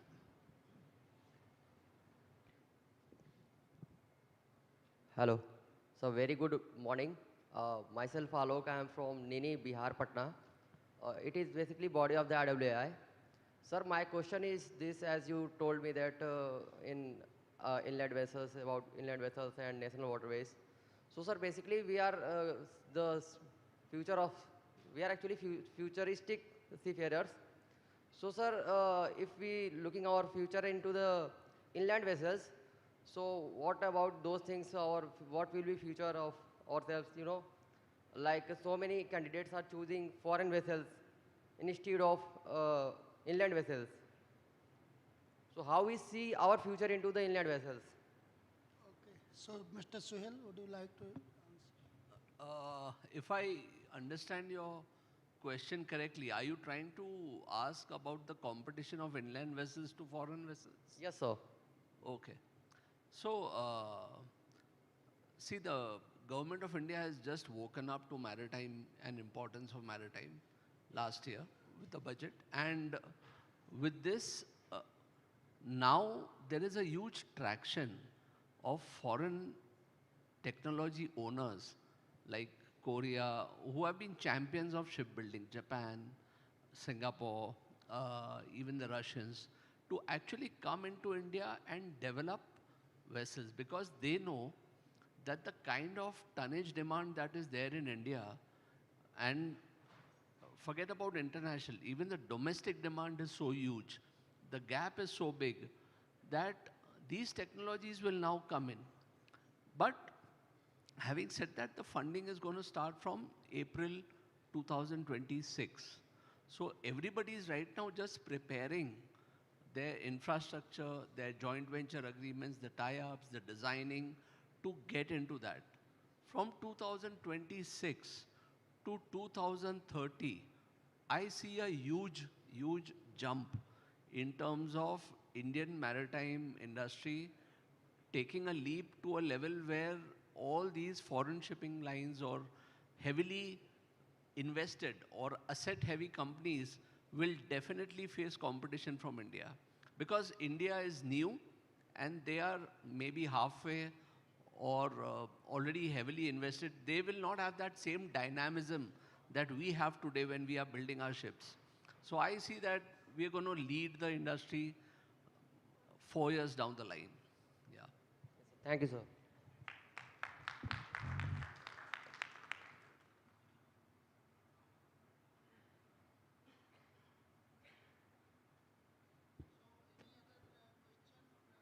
Yes, so now I believe there are no more questions. Thank you, moderator, and all the panelists for your valuable insight and perspective, and also making it an interactive session. Here we end the panel session and request all the panelists and the moderator and team Assam to come forward for a group photo session.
Good afternoon, everyone. I request everyone to please be seated.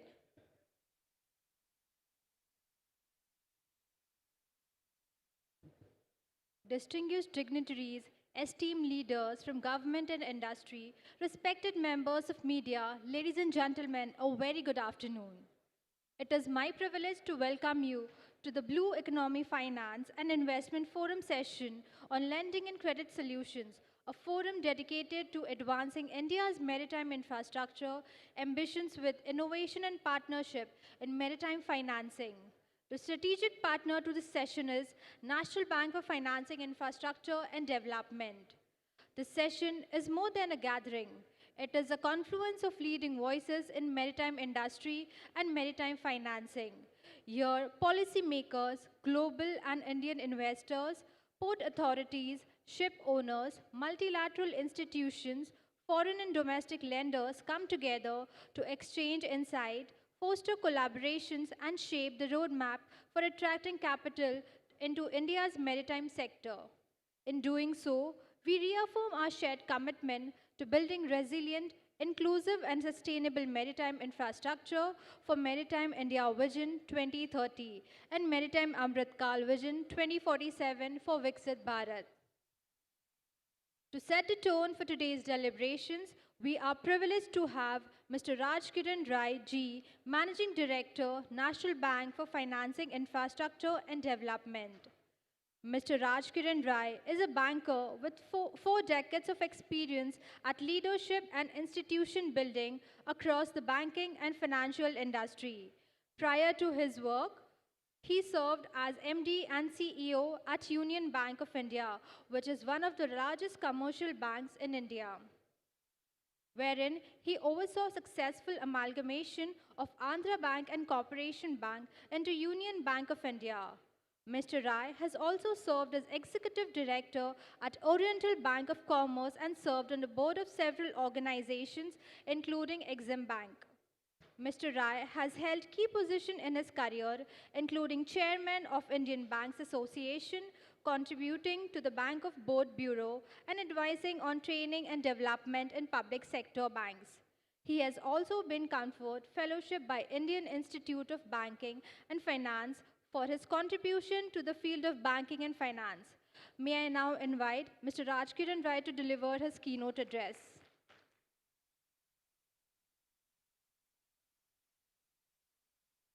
Welcome, sir. Can I have the presentation?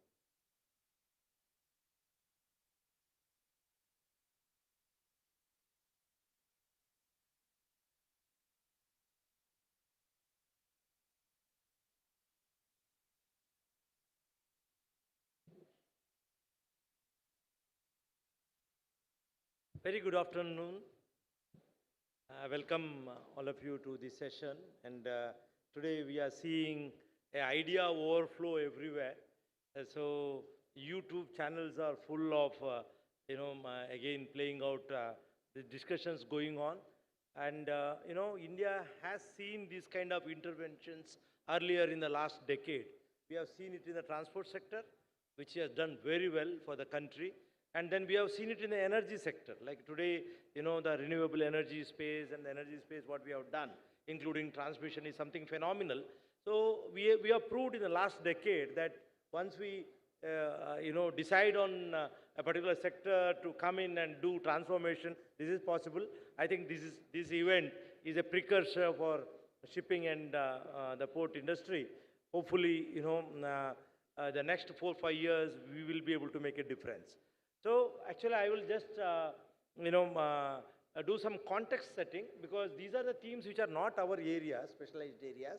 On these, actually, a lot of discussions are already taking place. But just to, do the context setting, I'll just see what is the potential in front of us. So we are all talking of 2047, and, where we are likely to be a 30 trillion economy. And to be there, actually, infrastructure plays a big role, because these are the biggest multiplier effect. And shipping on employment creation and saving the logistic cost and, pushing India to that 30 trillion economy, Maritime is going to play a big role. So actually, we have 4 themes, actually. where right now the focus is there. This is developing the world-class next generation ports. And actually we are calling it green because this will attract a lot of investment because now everything is trying to be green. And India actually has shown some progress in that, but then there is a lot of things to be done here. And then the maritime clusters, because actually it's the whole ecosystem. When we talk of port-led infrastructure, it's the whole ecosystem. Actually, it is an employment generation model, actually. There will be a lot of, when you are building ships, that the whole ecosystem comes in. Now, if you look at China, Korea, Japan, that's what they have done, actually. So, whereas we have not done that to that extent, and this is the clusters which are supposed to come up, we need to plan well so that whatever we are doing for the future, these are planned well. Then shipbuilding and repair, actually, this is another area, major area. And shipbreaking, India was one of the biggest in the last few decades, but then somewhere we lost that opportunity again. The focus is coming back. And then enhance the modal share of coastal shipping and inland waterways. Actually, last 5-10 years, we have made great progress in inland waterways. And again, when we talk of saving logistic cost, inland waterways are the biggest, and actually the coastal shipping is another area where, a lot of work, that potential lies actually. As a financier, I look at these 4 sectors where we see a lot of opportunities. It is a 80 lakh crore opportunity for the next 2 decades, where we see a senior debt of about 50 lakh crores. And to put it in context, 50 lakh crores actually, the whole scheduled commercial bank credit outstanding today is 130 lakh crores. Just to get a context, 130 lakh crores, and we are talking of 50 lakh crores in the next 20 years. That is the size, and we need equity. Actually, here, funding this is not going to be that easy, because along with the debt, we also have to work on the equity side. So, organization like us, actually, we are going to lead this and create models, how the equity can be brought in, how blended finance can be brought in, and we'll examine that in the next slides. So the challenges, actually, when we look at this sector, it is very important when you are visualizing the potential also to fix the issues which are inherent in this kind of sectors, so that policy making takes care of these issues upfront, and the financing models also are built around this. So external infrastructure bottlenecks, the connectivity is a main issue. When you are going for a port-led development, actually the clusters, when they emerge, we need high-speed corridors, rail connectivity, and all that has to come in. Actually, some of the states we see, actually there is a good thought around that. Some of the corporations are being formed, including the warehousing, so that it becomes a cluster where everything is managed, which will go a long way in attracting new investment. Similarly, modernization, upgradation of ports. So actually, ultimately, the technology is changing so fast. Actually, we have some ports which are built hundreds of years back, like whether it's Calcutta, Chennai, Mumbai, and all that. They are building capabilities, but then I think the technology has to come in, and a lot of developments have to happen. And then waterways as a mode of cargo transport. Actually, internally, there are 11, I think, internal waterways already working. There are many more to come. Needs huge funding. Actually, all these sectors need huge capital cost. They are all sunk cost. Basically, that's why it is infra, and the cash flows are spread over many decades, actually. So the financing models have to factor that in. And the digital and IT platform for maritime development. Actually, we are hearing in the earlier panel also, there are international entities which are doing great work in these areas. Ultimately, we need to go for tie-ups, actually.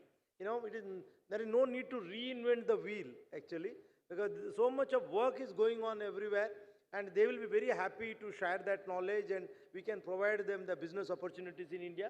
This is going to come. Then the ecosystem, basically the shipbuilding ecosystem. This is actually, if you are getting into shipbuilding, it needs whole lot of MSMEs and other players to come in, and creates a lot of opportunity. And the biggest thing here is actually the kind of manpower available in India. Today we talk of unemployment, but then actually I don't see it as an unemployment problem. It is a problem of skilling. Actually, we have, our average age is one of the lowest. The demography dividend, what we call it, is all there. We need to build institutions to train people for particular sectors. Actually, any big sectors, they all say that we don't get people. like talk to infra companies, they say large projects we don't get enough engineers. But then we produce so many engineers, where are they going? So they're not getting trained right actually. So skill building, this is a potential for us. So this ecosystem will have this. And then the borrowing cost and terms. Ultimately it boils down to, the capital cost, affordability, and what is the structure we evolves, and that is what the price point they can afford to pay. So right now in India, the structure has not evolved. This is a very high cost borrowing. We can't compete with China, Korea, and Japan at these price points. Basically, one of the advantages they have is actually they are able to fund at much lower rates. So I think we need to evolve and find our models in such a way that we can fund at reasonable rates so that it makes economic sense. And aging fleet and complaint, India still has very few ships and they're all aging, they need to be replaced. So, and even overall, actually, this is a shipping industry works on that model because 20 to 30 years span and they get scrapped, the new ships come in, and there are a lot of economic cycles around this. So I don't want to touch on those areas. It is for the financiers and the investors to take care of that. And then dependence on imports actually, that's why the ecosystem comes into play. We are heavily dependent on imports, so gradually we need to replace that and build that. So, and just to give you an idea that, the market share, we are nowhere with 0.05 market share, but then you see 55% market share of China because last 3-4 decades, they took advantage. But then we have a beautiful opportunity now because now actually they are becoming bit uneconomical for this size. India has like data centers, we have seen that because the transition, the data centers shifting to India because we are the cheapest today. So everyone in the system today, the data centers are coming up in India. Similar thing can happen if you can build the ecosystem, right policies, and events like this, converging all the thoughts, and all this can flow actually. And a lot of joint developments and partnerships can happen. So actually the initiatives of the government are very evident. Actually today we are all here because of the initiative of the government. So actually first thing is this is included in infra now. So it's in infra, so that's why we are here because we do only infra and this is already in the harmonized list. Then the Sagarmala Development Company, they have created an NBFC which will understand this market better, and there's a good opportunity to work with this entity so that we can evolve the financial model. Maritime Development Fund is a recent announcement where 25,000 crores of support is coming in. Out of that 5,000 crores is allocated for interest incentivization because the government realizes the price points are in India, it is very costly. So the interest incentivization will definitely help this to keep the cost down. And then shipbuilding financial assistance also again allocation of 24,736 crores. Again, ship breaking actually the credit notes 4,000 crores is allocated. We hope actually all our ship breaking yards get activated, they get the green certifications, and we again become active players here. Then the shipbuilding development scheme, actually this is another scheme of the government where nearly 20,000 crores actually is allotted. So the government is doing that initial hand holding. Actually this money is not, when we are talking of 50 lakh crores and this is nothing, but in the initial 2-3 years that hand holding and the support coming from the government will help actually the companies to build their business models accordingly and take this support. So what NAFID can do? So these are the areas we think that we can come in. So first is the financing. So we can help in syndicating long-term loans because we are the long-term lenders in the system today and we have established ourselves. Actually our sanctions are about 2.6 lakh crores today. It is $30 billion of sanction book we already have. We have ramped up our operation in the last 2 years very fast and we are growing and contributing in a big way in infra. In the existing 17 sectors we are already operating, and we actually built a model where sector specialization is something which we have built into our system. Now shipping is coming in and we will recruit people and build specialization in this sector. So we also do this transaction advisory. So that sector specialization, and we will be able to fund long term. We fund up to 30 years. This is our this thing. So and then Maritime Development Fund actually which the government is looking for partners. So where the alternate investment fund structures, or because this is where the equity will come in. So we are also participating and building capability to participate in this. Partial cut enhancement is a product which we have launched recently. This is going to play a big role. India has a huge insurance and pension fund market, and they need long-term investments. But 97% of their investment either goes to government securities or AAA corporates. It is not getting into infra. We are trying to create that structures where we can attract insurance and pension fund into the infrastructure bond market. And the credit risk, actually the first loss guarantee we are providing, and recently RBI has modified all the regulations around partial credit enhancement. After that we have launched this product in our infra conclave, and after that actually there are 3 sanctions which are already in the process at our level. We will see some bond distributions around this. It will make the cost of borrowing again cheaper for the companies which are in this space. Then the crowdfunding, actually we are in the process of getting into Gift City, where we will create structures which can attract equity and mezzanine debt, and we are working with many multilaterals and other entities which can bring in these kind of funds. We are also committing certain capital here. So from Gift City, actually we want to operate, and because when we talk of 30 lakh crores of equity needed for 30 years, actually we need to get the structures in so that the Indian companies get the equity at the right terms. Actually that is very important, because there is a lot of short-term money which comes in, which is generally 5 to 7 year bucket, and look for exit route as fast as possible, which puts unnecessary stress on the companies. So we need to get equity which is more long-term, and there are funds available. We are working on this, and then the co-lending with various partners is another area, because these are huge projects which need long-term funding, and the size is big. This is what is we have become one of the biggest syndicators today. So we can syndicate loans for the big requirements, and we are partnering with the public sector setup and private banks, and helping companies to raise money. And the benefits actually of all these interventions will be the significant investment, because we are talking of Amrit Kal, Viksit Bharat by 2047, and it is an investment-led growth actually. The multiplier effect either on the GDP growth and employment creation is going to be the highest. This is a huge investment which is coming in, and 80 lakh crores is the planned investment here. And the ports, actually, India can become the biggest hub for port-led growth actually. And then green and sustainable, because since we are starting afresh now, we can keep it everything green actually. While we are building on the existing ports, the new ports also can work on the green platforms. We can build the technology around this so that we meet that environment goals also. Then the capability of shipbuilding and repairs, I don't want to touch on the data, but then at least top 5 building, we should be in the top 5 shipbuilding nations, and there are 8 mega clusters being planned, and it should be a cruise destination. This is actually in travel and tourism is another area, is a big infra which will create a lot of opportunities, and we have not sold India as a tourism destination in a big way. We need to create that capabilities, and this will be one area which we can really work on. And the technology and digital digital transformation around this sector. So these are the benefits which we are likely to get out of these investments. So with this, actually, I will throw it open for the panel to come in and deliberate on these topics. Thank you, and thank you for the opportunity.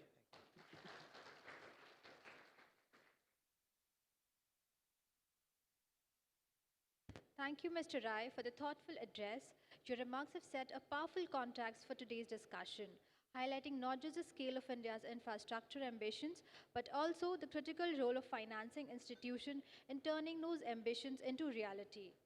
May I now request Mr. Dipesh Shah, Executive Director, IFSCA, to please come on the stage and felicitate Raj sir.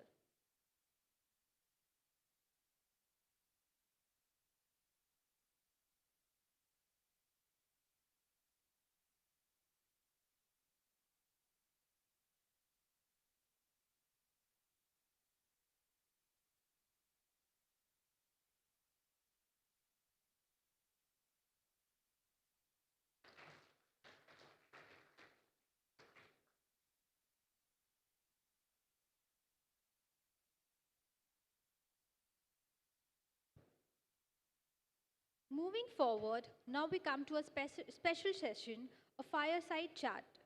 For this session, may I please welcome Mr. Piers Keresis, Managing Director and Head of Maritime Industry, Asia Pacific Society General, who is a well-respected figure in shipping and offshore finance industry.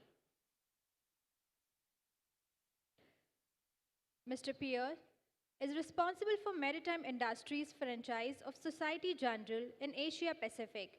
He has more than 18 years of experience in the shipping and offshore finance industry. He has structured and executed debt financing and advisory mandates on different maritime assets across the globe. He joined Society General in 2014 and has headed the LNG shipping and offshore finance team in London. He has Masters in Management from Audencia Nantes School of Management and a certificate in Leadership and Management from Chartered Management Institute.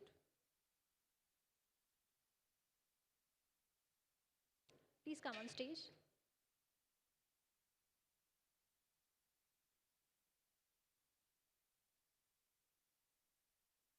In conversation with him is Mr. Hemant Jajria, National Head of Consulting at KPMG India, whose deep insights have long enriched the discourse of finance and technology.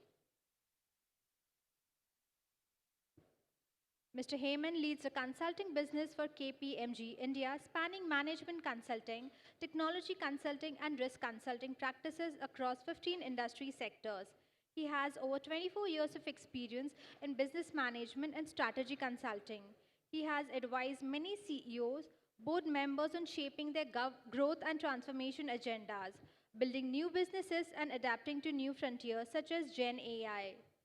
Prior, he was a managing director and partner with BCG and was instrumental in growing the financial service and digital businesses. He was an early adopter and proponent of Gen AI, driving new cutting-edge propositions for clients across Asia. He has led multiple knowledge forums with ASSOCHAM, FICCI, and IBA, amongst others.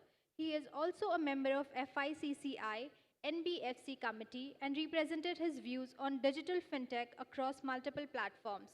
Mr. Hemant holds a master's degree in business administration from the Stephen M. Ross School of Business, University of Michigan.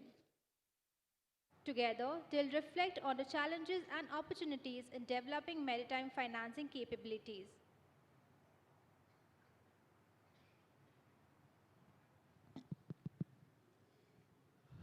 So, thank you for the opportunity and for this wonderful session. So, Pierre, welcome to Mumbai, and you come in at the right time.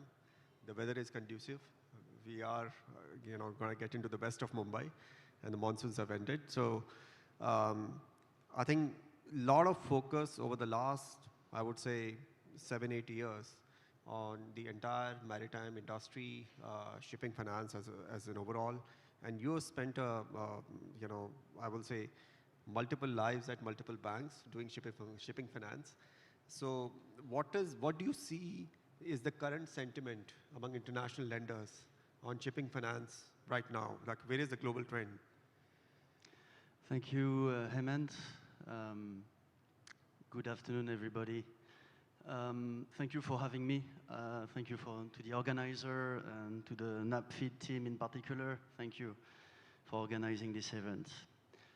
So, okay, let me give you first an update on the shipping markets. Since the pandemic, shipping has done very well, very, very well. Essentially, there was a really big boom from 2020 to 2022. But then, even for the past 3 years, the market has remained pretty high, both in terms of asset values and freight rates, i.e. revenues, okay? It has been, basically, there are some differences across subsegments, right? You can argue that tanker markets have done better than bulker markets, for example. Container ship markets are especially high still.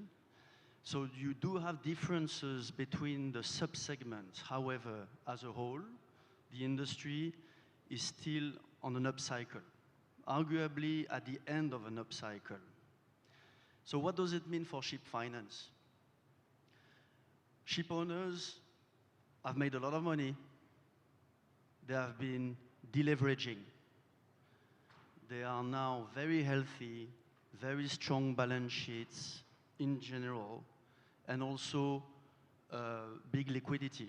I think that's across the board. As a result, a lot of new lenders are coming into this segment. So to answer your question, Hemant, the sentiment right now in shipping finance is very strong, very bullish. Let me tell you about maybe the different pockets of liquidity in ship finance. So you have the commercial banks, like SocGen, my employer, who has been around for decades, and we, have this typical secured financing treatment, which allow us to lend competitively priced money against a mortgage. Okay, this is typical shipping finance. European banks like mine, Japanese banks, US banks. Now, because the ship owners have become so strong, as I said, you have newcomers in the banking industry from Taiwan, China, Singapore. They see that the market is so healthy that they are coming in. As a result, the pricing are going down in general, at least for the top tier ship owners. So the market has become quite borrower friendly, low pricing, aggressive structures, which is very interesting. The second pocket of liquidity is leasing houses. In particular, Chinese leasing houses. They have gained market shares over the past 10 to 15 years, replacing some banks effectively. Same for Japanese tonnage providers, a lot of money coming from Japan. So those two, Japanese, Chinese, are a massive source of liquidity for ship financing. And I'm going to come back to all the efforts right now made in India. And also we have the export credit agencies.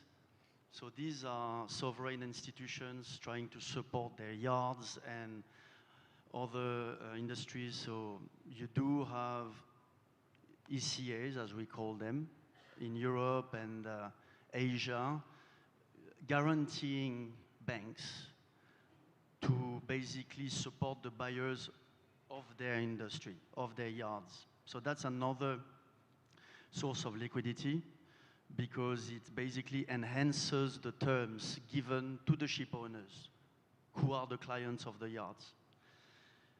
So these are the three mainly type of liquidities, and this is obviously the state of the market. Now, we need to be super careful because, as I said, we are on the upcycle. And, when you start lending too aggressively,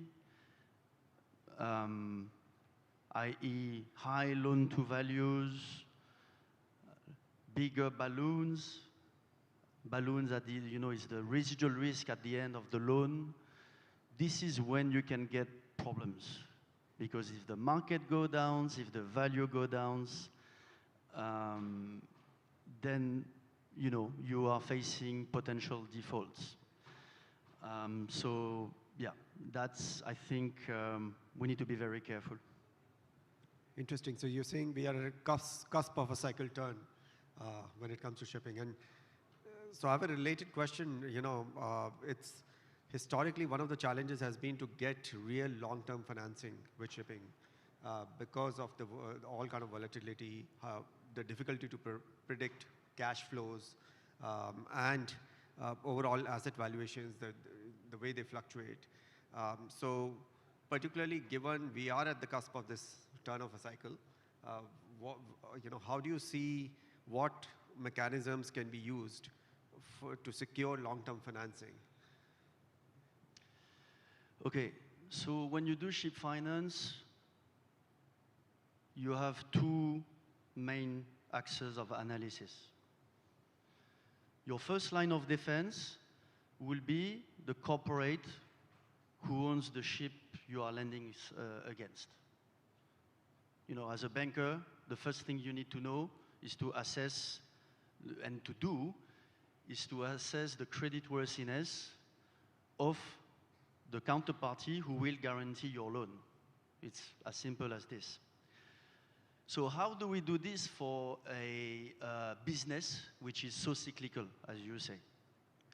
Especially now, where, as I say, the market is up, it has to come down. By which extent it's going to come down and when, nobody knows.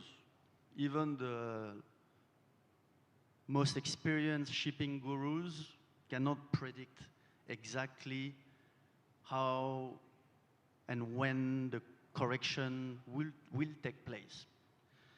So, back to my two axes. The first analysis is corporate analysis. I look at my guarantor, how it looks right now, okay? Typical financial indicators, leverage, liquidity, obviously profitability, okay? These are the three main things that we look at. And then what I do is that I basically do forecast on the corporate by having really conservative assumptions. I give you an example. If my client is earning $100 per day, $100,000 per day as a day rate under a charter, I need to assume that he could make half of it in 2 years' time because the market is bad. I typically have specific brokers, specific technical specialists who tell me what is the lowest day rate of this ship historically. Then I compare this very bad day rate with the future. And then I look at how my client will look like under those very depressed assumptions. That's the first thing I do. And you have safeguarding tools. You can put financial covenants on an owner. So you can say, if your debt exceeds that ratio compared to equity or compared to EBITDA, then it's a breach under the loan. So you have certain tools like this to check and to have a way to sit down if there is a problem during the loan life. My second axis, my second point of analysis is obviously the asset. At the end of the day, I do asset finance. So I look at the ship. What do I look like? Same, the day rate and the values. If I am in an upcycle, and if I say lend 75% of the current value, I need to check that if the value goes down by 50%, what happens?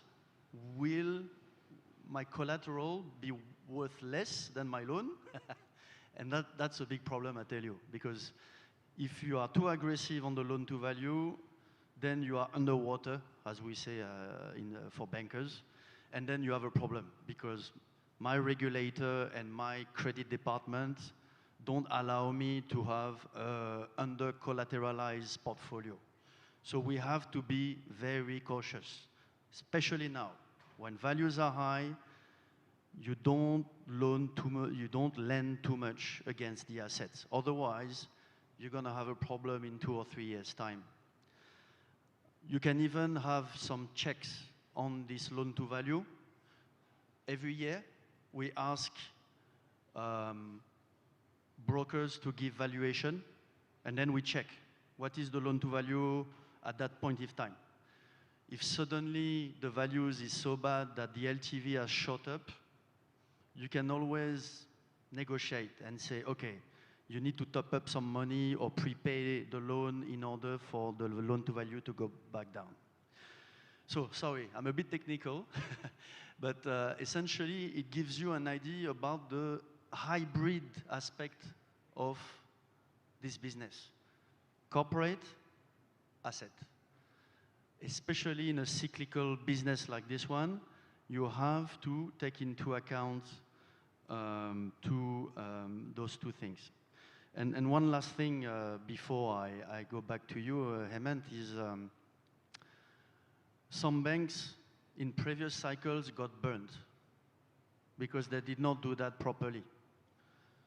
They got default. And some of them had to exit the business because they did not manage their risk properly.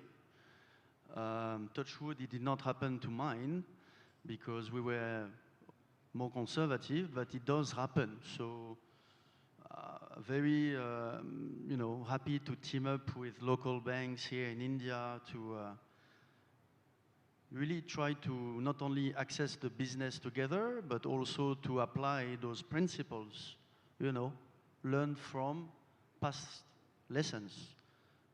I think it's important to stay disciplined.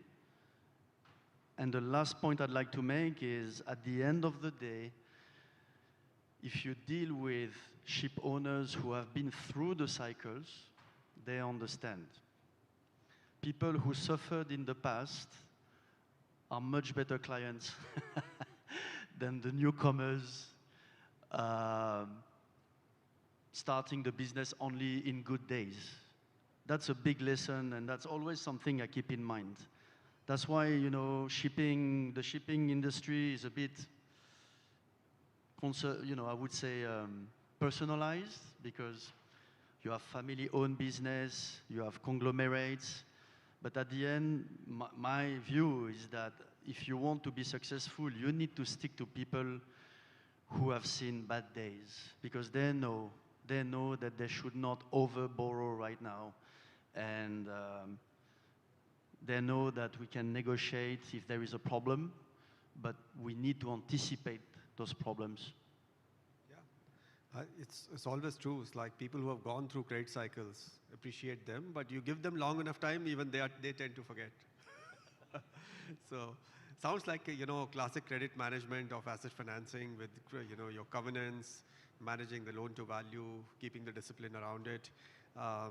One of the things, like Mr. Rai talked about, is we are very keen for international lenders to come in and participate in this whole financing mechanism as we build the maritime industry. So what are some initiatives, what factors, what could we do to attract a whole bunch of international lenders into, particularly on the maritime financing in India? Yeah, okay, so that's a very wide question. A lot have been said this morning. I love the momentum. There is so much going on, seeing regulators making moves, registries. It's great. So first of all, great traction right now. Great to see that. Now, let me talk again as a ship lender who would like to support better Indian ship owners and other players in the industry. I'm going to say something very basic. We need scale. The first thing we do is to look at the credit.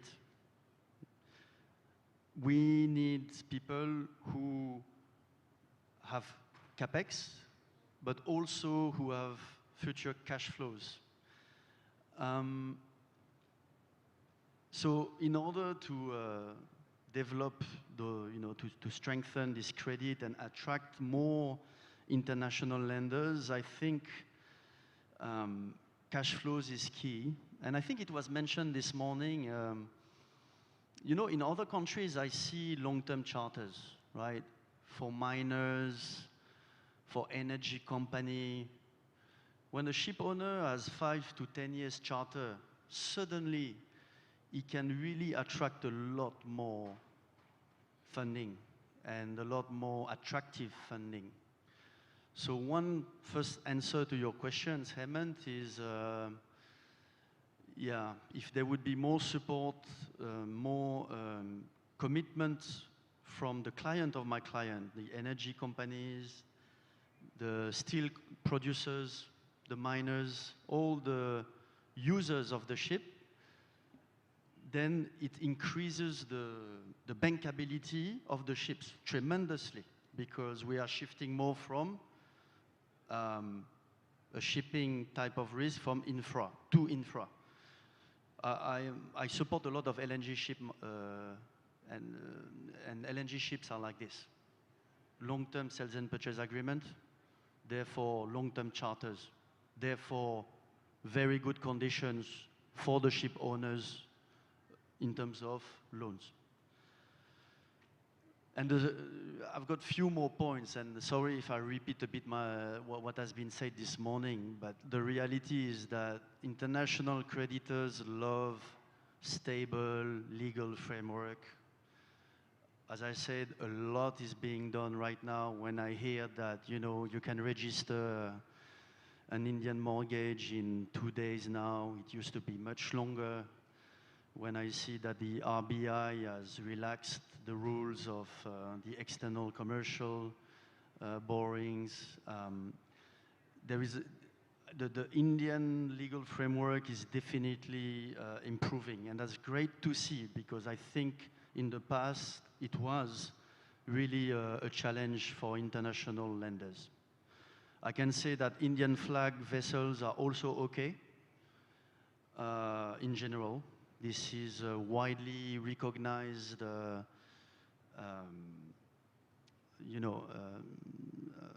registry, or I would say security from a lending perspective. What could be improved maybe is how it works in case of enforcement. Enforcement is the ultimate banker's nightmare. Okay, it means that you have a defaulted counterparty, you need to take back the vessel.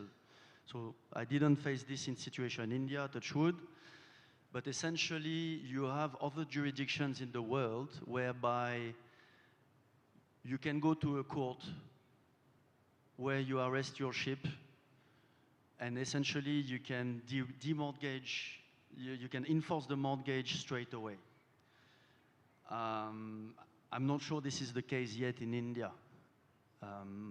I know that it's being harmonized, it's being simplified, but maybe there's more work to be done here, because if you prove to the rest of the world that the Indian flag ships are totally enforceable, then you're going to attract a lot of liquidity, because it's reliable, it's recognized. And I think the other maritime hubs in the world, they went through this exercise to show that you can be lender friendly, and therefore all kind of people will come to your country. Now, in terms of tax as well, okay, so a lot is being done in Gift City, so it's great. It's great to see that, there is no withholding tax for the loans, no GST in Gift City. So really well done to IFSCA for putting that in place. My bank has just opened a desk in Gift City, by the way. We are in it. We are putting loans already as a lender. So it's great that all, those tax efficiencies are being addressed as we speak. But, it needs to be said. And last but not least, change of control. Again, it's great that in Gift City we can no longer care about which currency, etc. That's great. It was not the case before. So it has to be said that we clearly the path is being paved to be really lender friendly here. The last thing which is close to my heart is, I think, the progress which needs to be made in terms of ESG, environmental, social and governance matters. In the rest of the world, carbon taxes are effectively being rolled out, okay? You have regional initiatives like in Europe.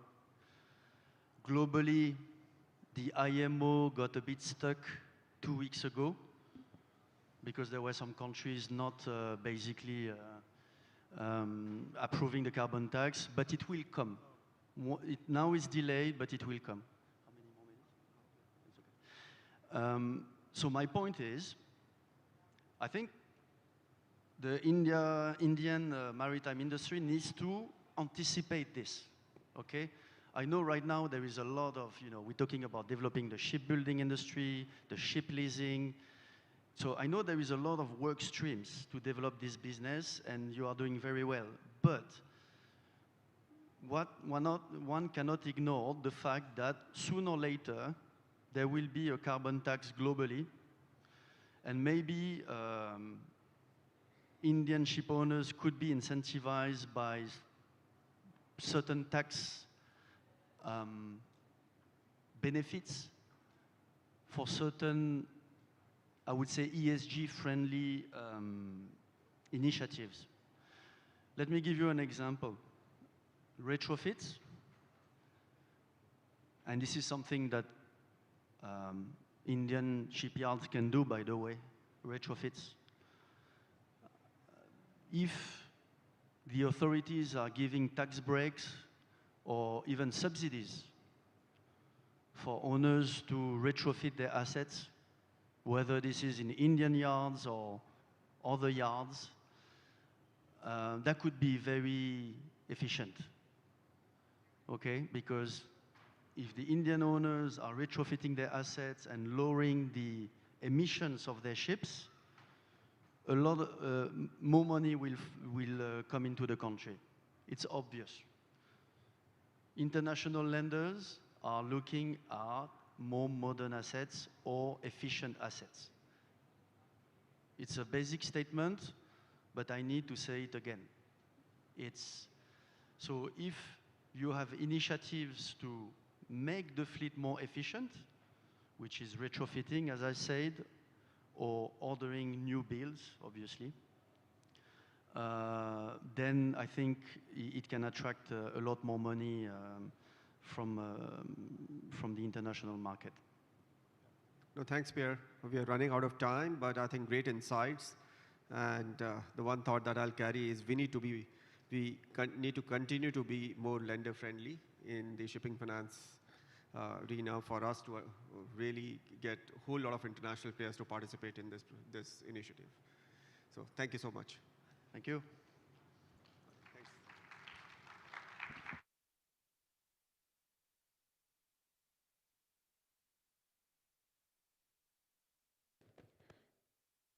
Thank you, Mr. Kiresis and Mr. Jhajria, for that candid and enlightening conversation.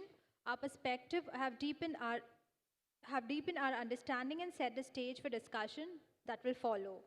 May I now invite Mr. B.S. Venkatesha, Deputy Managing Director, National Bank for Financing Infrastructure and Development, to kindly come on stage and present a token of appreciation to Mr. Kiresis and Mr. Jhajria.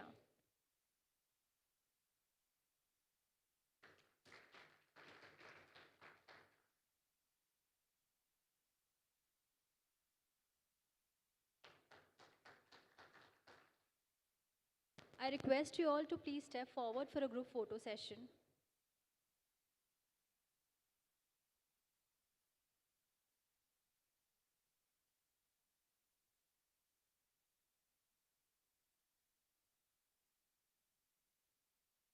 Thank you. Now, before we begin with our panel discussion, allow us a few more minutes as we set the stage.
It is now my privilege to introduce our distinguished panelist and moderator for the session.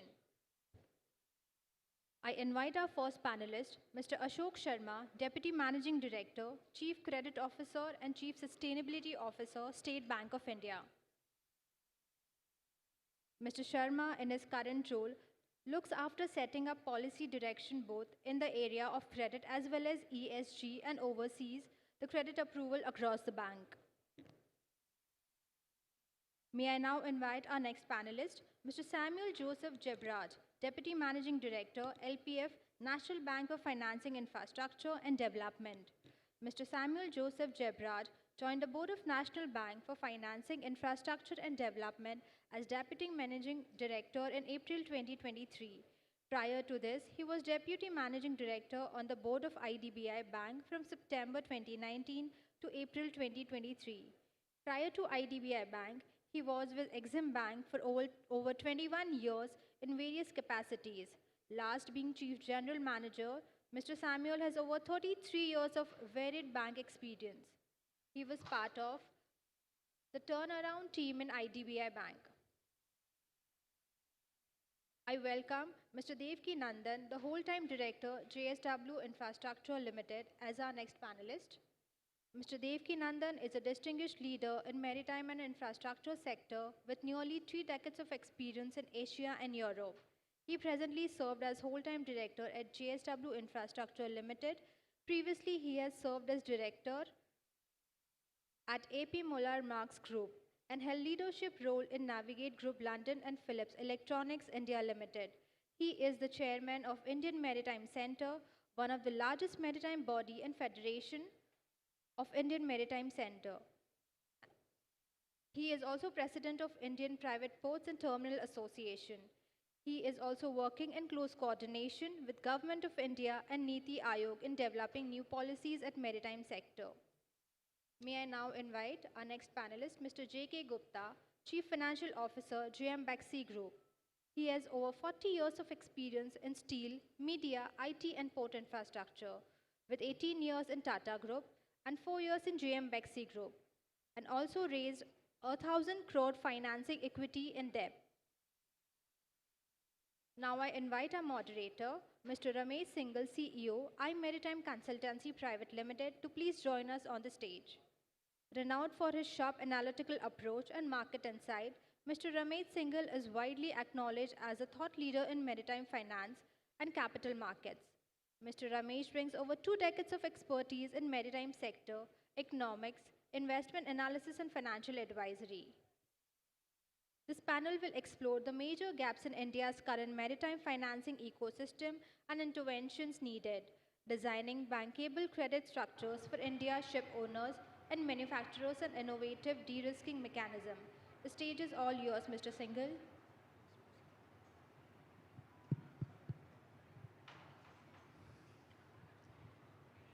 Hi, good evening, everybody. We have a very distinguished panel here, and we're going to discuss mostly on financing of the maritime sector. Now, maritime sector typically, traditionally, I mean, what we've been hearing is mostly relating to the port side. There is a shipping side, shipbuilding side, and the EXIM inland infrastructure, which is basically ICDs, CFS, warehousing, including container operations. You can say even DFCs are part of maritime infrastructure. And with the blue economy happening, the coastal development, even offshore assets, wind farms, offshore wind farms, all this will become, even renewable energy assets, especially the offshore assets, will become part of maritime financing.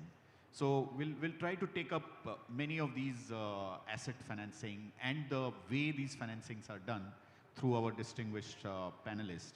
So I would start with Mr. Ashok Sharma.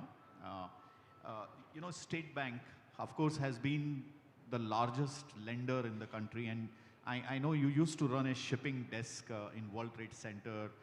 You funded, I think, most of the port financing, Adani's, Krishnapatnam Port, many other projects. We still do. We still do. Yes, yeah, I understand. So what do you see going forward, what are the major risks which could emerge in the financing, and what kind of innovative de-risking mechanics we would evolve? Especially, you know, we are now at the peak of the cycle, but shipping, ports, I mean, it's a cyclical industry. So you heard from the previous panelist also that financing becomes easy at the peak, but there are cyclicity. So how have you managed over the last 25 years, and how do you see volumes, numbers will increase a lot going forward? Big projects are coming up, Vadhavan Port, offshore wind projects. So how do you really come with innovative structures to fund these assets going forward? Thanks a lot for having us here. We were during the lunch on meeting, we were just discussing that how the ecosystem in India is taking a shape.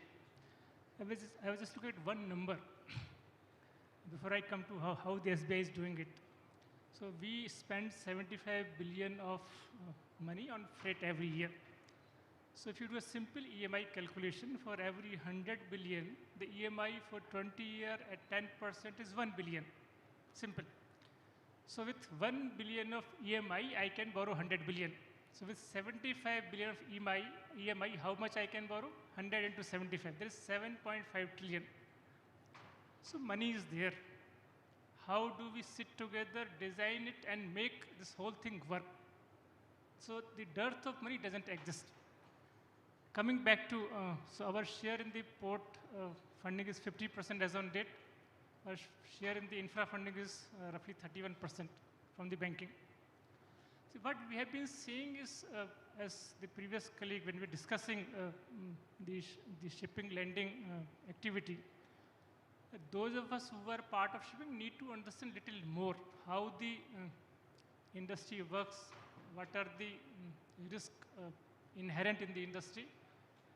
Should the leverage be very high? Should you look only at the leverage, not at the liquidity? All those things, I think those lenders who have been there for long, they have understood, they have put in place systems wherein you take care. Of course, in last 10 years, I think we have slided a lot. We are not seeing many shipping happening in India. Comparatively, if you look at the other countries, they have moved much ahead. In terms of the technology adoption also, I think we are lagging a lot. So funding, to my mind, is available. It is available at a reasonable cost. The one example I just gave you. So that means even if you were to borrow in rupee, see, one thing I keep sharing, if your revenues from the different maritime activities are in rupee, why don't you thinking of de-dollarizing the whole thing? Why do we borrow in dollars as well? One of the, I just diverging a little, one of the aircraft companies came to us saying, if you give me a rupee loan for buying aircraft, I will pay you back in 12 years. And I will not incur any foreign currency hedge at all, no foreign currency risk. So we need to look at those models. Can we, at least part of it, convert into rupee? Then whatever challenges we are having, suppose somebody comes to us, can you give me 20-year dollar money, 20-year euro money? We have a challenge as a country. So can you convert that part of the requirement in the rupee part? In rupee part, we have no challenges. You can borrow 25 years, you can borrow 30 years, no challenges. And if you look at the China, Japan, are they borrowing in dollars? Look at them. So if as a country we need to be really Viksit Bharat, we have to de-dollarize and move to our own currency to make it big. Mr. The Sharma, small amounts probably one problem we have our local currency, everybody tells us that cost of financing is the highest in infrastructure in India. Now, when we are lending at 9%, 10%, 11%, and that too also 10 years of 10 to 12 years, project gestations are 15 years. Typically, a greenfield port takes 6 years to construct. So it's all developers over the last so many years, everybody talks that the cost of financing is very high for the project. So how do we really create a low-cost financing and increase the 10 years to give comfort, especially in the first 10 years? See, maybe we have to sit with you the financial model. This thought that you are looking only at the rate of interest to determine the cost of financing may not be the right yardstick. Why the overseas companies are coming to India to produce green hydrogen? Same cost remains there only. So all the renewable energy companies, see, if you look at this, we are roughly at 250 gigawatt, no, touching 250 gigawatt.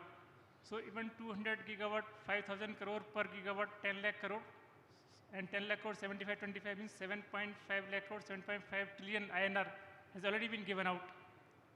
So cost of financing is only one piece. If you look at the whole ecosystem, are we competitive? So we need to look at this. The dollar rate of interest, so if I ask you counter question, do you borrow for your home loan in dollar? It is cheap. Should you borrow? I get 20-year financing, which I don't get Again, in. so whenever you want to borrow long, you have to come down to the local currency at some point in time. The call is ours, whether we want to come now or we want to come after 5 years. Overall effective cost is not high. We can sit down, work out the mathematics, and many of the colleagues sitting here also borrowing. It's not that they're not borrowing a rupee. So we need to work out that arithmetic. See, no country in a currency other than the home currency can lend you very long. It is a limitation that you always have. But can you convert that disadvantage into advantage? Whatever revenue you generate using the shipping and the other maritime, is it in dollar? No. So the one side, the majority of the one side is in rupee. If the majority is the one side the rupee, why don't you, so that means your balance sheet you are running is in rupee, not in dollar. If that being in rupee, why can't we convert the other side into rupee? That is start of. My sense is we need to do some designing part of it and sit together and work it out. It is doable. In some of the examples, I don't want to quote on a one-to-one, but we have seen the people have borrowed in rupee and they are happy. They are not sad. Thank you, Mr. Sharma. Now we move to our second panelist, Ms. Devki Nandan. He's one of the brain behind JSW Infra. One of the very key issues is that the FDI or multilateral financing in the port sector, typically infra projects globally have been funded by multilateral. We are working in Bangladesh, which is a World Bank funded project. But if you really look at port sector in India, last 25 years, there is no multilateral financing, there is no FDI. There have been few private equity investments which have also not worked so well in different ports. There are many, not so good exits and people have not made money. So, and linking it to what Mr. Sharma has been saying, does the foreign capital in infrastructure, maritime financing, doesn't work? It seems so. That's first question. And linked to that, now we are getting into sort of increasing our shipping fleet. Government talking of 1,000 ships being ordered. I mean, going to order. Indian shipbuilding is going to become big. Government is coming with the number of schemes to support that. So will we not have any foreign capital in various forms of foreign capital going forward? What's your view on that? Do you concur with him, and what's? So, good afternoon, dear colleagues and panel on the dais. Thank you very much, Rameshji, for asking this question, and thank you to NAFID for inviting me. Yes, it is true. See, in maritime, the infrastructure, if you see in 20 years' time, the India will be in purchasing power, parity-wise, will be number 2 in the world. And the current consumption is going so rapidly. Every year we are adding $500 billion of consumption. So it means the maritime requirement in next 20 years is substantial. As per the government of India also, it's almost $1 trillion of funds we require to support our economy. So where these funds going to come from? Is from the internal fund, which is domestic, as well as it has to be sourced from foreign funds in terms of the private equity, etc., etc. But that has not happened. Yeah. So the issue which I think I will say as a port industry, because I have more experience in port industry.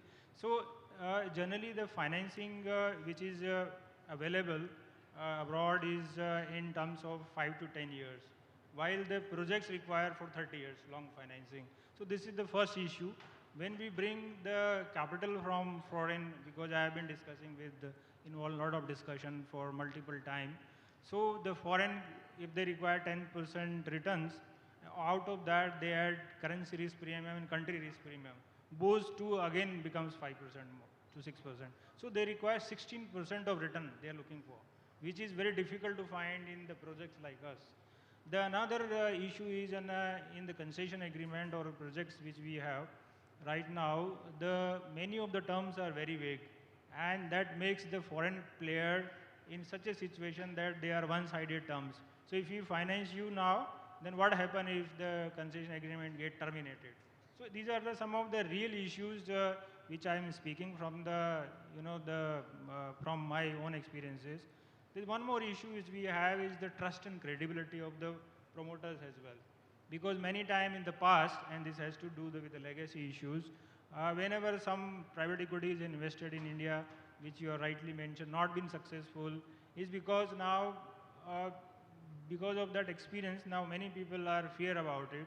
So it is very important to put forward a very credible and the trust from the company side. And then, of course, you have to give a proper collateral also, because they have to take this money back to their home country.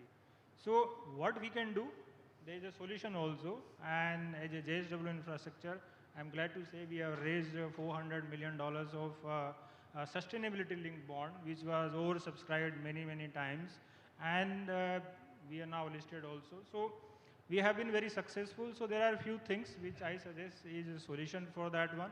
One is don't over-finance on the project basis, individual project basis, because the risk is too much. So what many companies do is that you have 7, 8 projects together and finance is together at the holdco level and then pass on.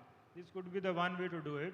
Second, you keep your credit ratings very, very high, because many times you over-leverage in terms of achieving the overgrowth, and that's actually the real killer for your credit ratings. And if you don't have investment grade credit rating, many funds are unable to invest in your portfolio. So that could be another issue. I think the government of India is now coming with many Nostro accounts, which might solve for the financing issues. And I think there are now in NIP City and all these things, there are few more financing solutions are coming up. Then your balance sheet should be very, very strong, because you are dealing with foreign player. You need to have 5 to 10 years of growth, and your ratio is very, very clear that this I will not breach EV/EBITDA level or my debt level. This is my restriction. So if you follow all these, I think 5, 10 things, and if you are trustworthy brand, I am sure that we will be able to get financing very well. So that's my suggestion. Yeah, thank you, Devki. We move on to our third panelist, Mr. Gupta from GM Bakshi. GM Bakshi has been pioneer in the integrated, business side of the maritime sector, terminals and inland side. They in fact built up their capacity from the inland side, and now they are building port terminals as well. So, how do you really see, should the project be composite project? Should they be, because you are into rail containers, you are into inland terminals, you are into port terminals.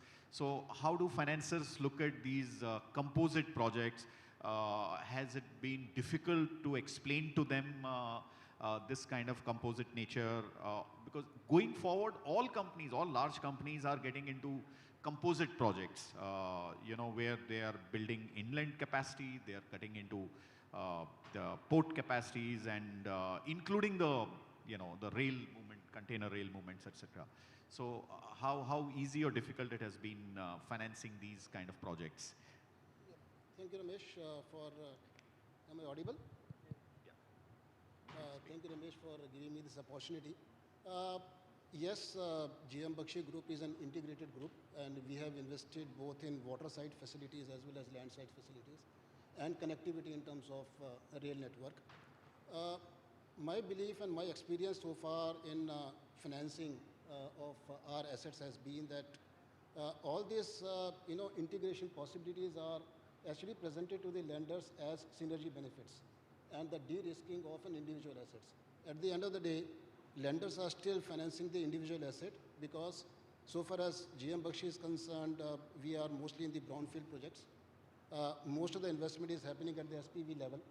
Lenders are also investing at the SPV level. So they definitely are going to see the risk and the project viability at the SPV level. But since as a parent company who has got investment in multiple assets, they do see that as a measure of de-risking the project itself. So the certainty of deliverable, that whatever we are committing to the lenders, that actually increases once we are able to see. Now, for example, if we have got an ICD and we have got CFS also and we have got rail network, it's very easy for us to de-risk ourselves from the cargo flow to a container terminal. So we say that we are able to provide end-to-end solution to the customer. So I think we are in much better position to really bring certainty to the cargo flow. So this is how we see. Otherwise, every asset has to be viable on its own. There is no taking away. Financials of different SPVs are not fungible. Reason being that different lenders have got interest in different SPVs. So one facility has been funded by, say, State Bank of India, another has been funded by Yes Bank. So they have got interest in their own facilities. So the money is not fungible.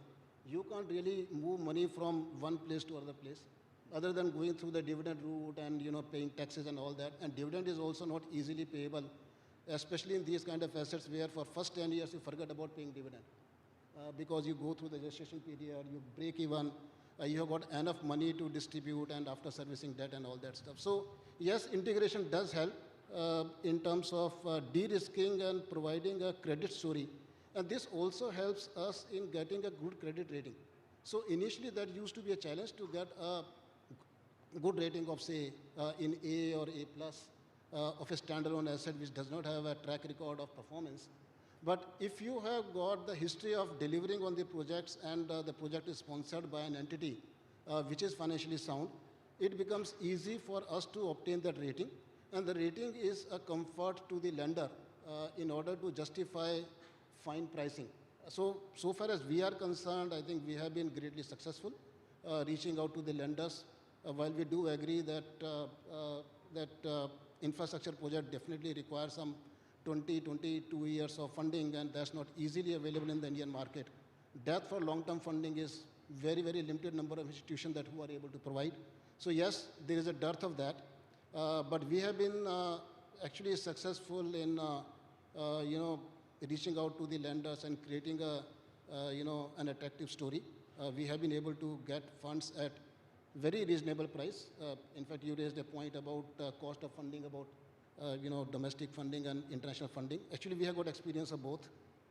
We raised dollar funding from Asian Development Bank, and we raised rupee funding from Sharmaji, from State Bank of India also. And if you ask me, we don't have any complaint about cost of funding for the India part of funding. So it's not significantly different, especially if you take care of exchange rate differentials. Foreign funding for long-dated funds is available, but it comes with different kind of conditions, not easily fulfilled. So I think rupee funding still remains a viable option. That has been our experience so far. Thank you, Mr. Gupta. Our next panelist, Mr. Jabaraj. I would like to know, maritime sector is now just not port. It's going to get into more and more shipping, shipbuilding, wind farms, offshore projects. The blue economy projects are also becoming part of maritime side. So in terms of institutional capacity building, how does One India do it? We used to have a shipping bank. I used to work with that. That got merged. Shipbuilding, again, I heard with so much requirement, but there are no bankers who know shipbuilding. So in terms of institutional capacity building across the entire financial sector, what are the challenges that we have for funding the maritime financing? We go through the cycle. So in the peak of the cycles, we develop capacities. In the bottom, we wind up those learnings and desks. So how do we sustain through these things and build up long-term institutional capacity in terms of manpower, in terms of funding, in terms of for the financing side? I mean, ship financing, not many people know today how that, except probably State Bank. So just a question, yeah. Yeah, thank you, Singalji. And well, I agree with you that as of now, maritime sector financing has not gained that much traction vis-a-vis the other transportation sectors. Roads, we have seen a lot of activity has happened in the last 20, 25 years. Railways, a lot of investments are happening, may not be in the PPP mode. Airways, airport development, a lot of activity is already happening. Whereas when it comes to waterways, whether it is coastal shipping or international shipping vessels, shipbuilding, ship recycling, I think we have just scratched the surface. The potential what our country has with maritime borders, we have just scratched the surface, but as we say, for every sector when the time comes, like when we say number aa gaya, I think for this sector, the time has just come. And we are at just the cusp of a huge transformation of this sector. And hence, there will be a lot of potential. In fact, in the first presentation, context-setting presentation, what Mr. Rai, my managing director, said, 80 lakh crore investment required in the maritime sector till 2047. That's a very large number by any estimate. So all of us need to gear up. I also agree with you, not much talent is there within the country as of now. But if you look at it, 30 years back, or NHAI came into existence in the mid-90s, we have seen all the models evolve only in the last 20, 25 years. And today, if you look at any model of road financing, there is enough or more than enough expertise. So as this sector develops, I'm sure we will be able to attract talent. A lot of talent which was there in the country, like you yourself mentioned, you were working with a shipping finance institution. A lot of talent resides in Singapore or elsewhere, Indian talent also. We should be able to attract them back. The ecosystem is just right. If you look at all the major ports, all of them are transformed into landlord ports. Private sector investment will come. It is not just the investments coming in, but the efficiencies coming into the sector. So I think we are just at the cusp of transforming this sector, and financing will fall in place. Financing will never be, if you look at any sector, any project, financing is never the bottleneck for development of a sector. It is the other ecosystem, including the policy. For instance, any shipping related conference 10 years back, 15 years back, people used to talk of mainly the tax laws in the country, tonnage tax, this, that. Today we don't hear that at all. Of course, there is still scope for improvement, what India can do. But I was very glad, or I was rather surprised. In the previous session, they were saying reflagging of vessels to Indian flag is happening already. So everything seems to be falling in place. Finance will not be lagging behind. Okay, we are running out of time, so just one question I'll have with all panelists, and they have to answer only in one word, okay? The answer of that. The question is, next 20 years, okay, we have ports, we have shipping, we have shipbuilding, we have blue economy assets like offshore, EXIM assets like inland containers, and which amongst these five you think will be the most growing in your view? Who would you say that will really take the maritime sector forward? So out of these five subsectors, again I'll repeat, ports, shipping, shipbuilding, offshore assets, blue economy, and EXIM assets like CFS, ICDs, DFCs, inland assets. So to Mr. Sharma, what do you say? I think port-led industries would be the critical piece to drive everything else. Mm-hmm. Okay. Mr. Jab. As I already said, we have just scratched the surface in whatever sector that you have named. And as a financier, I would hope that potential exists in all these areas. Mm-hmm. Ports and shipbuilding should be doing most of the hard work. I'm from port sector, so I love it. Mr. Gupta, yeah. It's unanimous view. Everybody says port-led development. Actually, that actually covers all the four sectors that you say. So I guess yes, given the coastline of India, I think that's an exciting opportunity that we are sitting on. Shipbuilding, ship repair is significantly underexploited opportunity that we have got. I feel that is going to drive. We don't have a legitimate space in global trade while we have got a wide coastline. So I guess so ports and shipbuilding, ship repair are going to be the catalyst, and other things will follow. Thank you everybody. It was really heartening, and we're just running out of time. That's the reason we are, otherwise we would have gone for another half an hour. Thank you everybody. Yeah.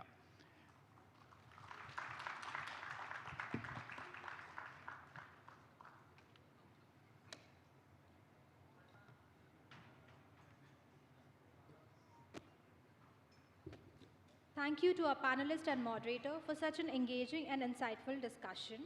May I now request Mr. Samuel Joseph Jebraj, Deputy Managing Director, National Bank of Financing and Infrastructure and Development, to present a token of appreciation to our esteemed panelist and moderator.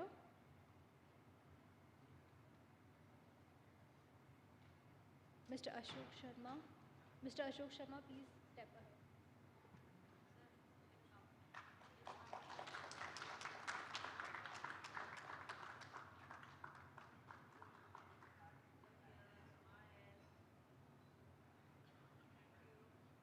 Mr. Devki Nandan.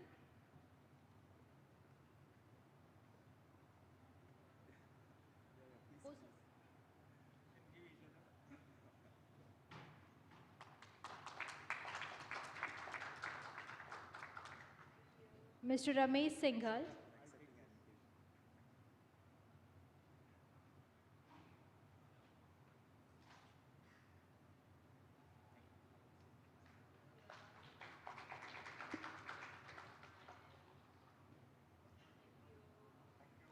Mr. J.K. Gupta.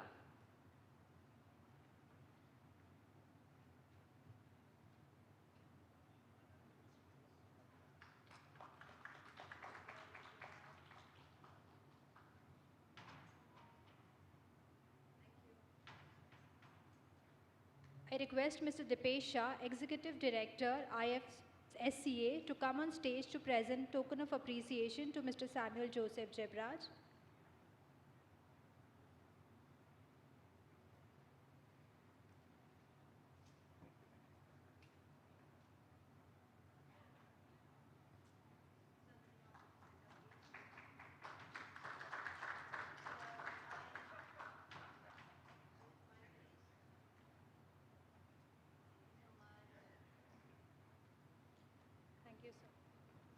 It is my privilege to now invite Mr. Sanjay Mehta, Chairman, S1 Capital and S1 Trust, to deliver the concluding address for the day.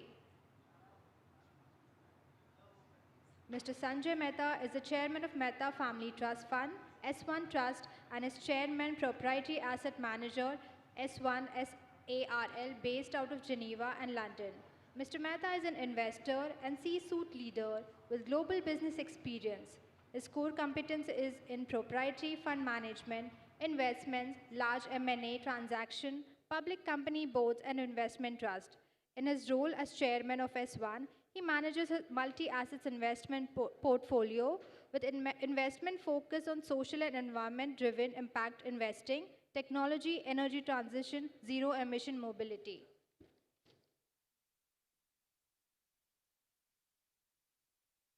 Wow. I'm the only last person between you and your chai now. So first of all, you should clap yourself that you have so much patience of sitting all the way through since morning. So I think you deserve all a round of applause. I won't take too much of your time. I think we are running, and the big man is going to speak next door somewhere. So we are going to be in trouble if we really take some more time of yours today. A brief about myself. I run a multi-office, multi-management investment firm called S1. We manage about $3.3 billion US. We have 3 thematic investment portfolios which we run. One is on energy transition and energy technology. The second is on agriculture and agri-technology.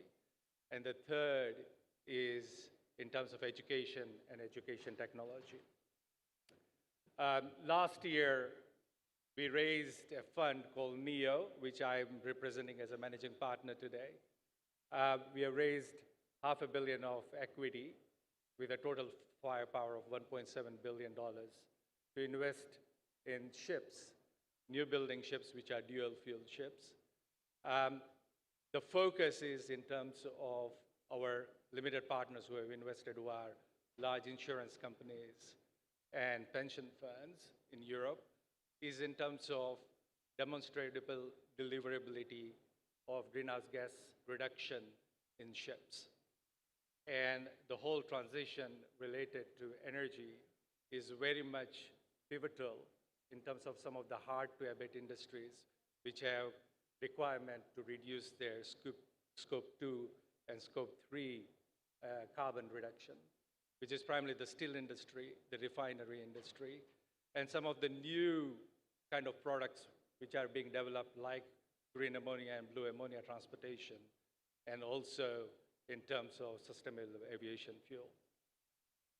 We are very much excited about what is happening in India. And as part of that fund, we have actually signed a co-investment agreement with Maritime Development Fund as a co-investment partner. We are in process of actually setting up at IFCA our investment platform, which will be investing in building ships in India. And as of today, we are building 10 ammonia bulk carriers where we have taken the final investment decision. And we will be of this, we hope to build about 5 to 6 vessels in India. We are setting up at IFCA a center of excellence in terms of operations for these dual fuel ships, given the rich heritage of Indian seafarers and the capacity and the capability that India has in terms of shipping skill sets. We like very much what IFCA has actually delivered so far in terms of regulatory and from the investment perspective, a jurisdiction which kind of matches very much some of the international investment jurisdictions, whether it is in London, whether it's in Geneva, whether it's in Jersey or Luxembourg. And that, I think, is a most critical and important thing for investors when it comes to actually taking investment decisions. As my kind of a small why we are bullish on the maritime sector, but before, I think we started today in the morning with an address, and all through some of the sessions that I sat through, not a single kind of a tone that I heard where there was any negativity, which is quite amazing in a conference, because normally conferences are all about moaning a bit. I don't attend conferences too often, to be honest with you. But I was actually very much taken aback by the enthusiasm, the attendance, and some of the comments. And I was at a closed-door lunch session in the afternoon. The quality of people that you have been able to attract is quite amazing, actually. And it shows to me the depth of understanding as to what India is and what India is about to become. And to me, it's quite emotional because I'm a fourth generation away Indian. I was born and brought up in Kenya. My great-great-grandfather left India in 1894 as a really being a destitute and to make something out of himself. And that India today, in my view, is amazingly shining. It's not about numbers. India will be easily the third largest economy in the world. There is no doubt about it in my mind. It's not about how we grow, it's the pace at which India grows. And that is quite amazing. You are looking at India growing at a 6.7% GDP growth rate, which is fastest in probably a similar economy of that size.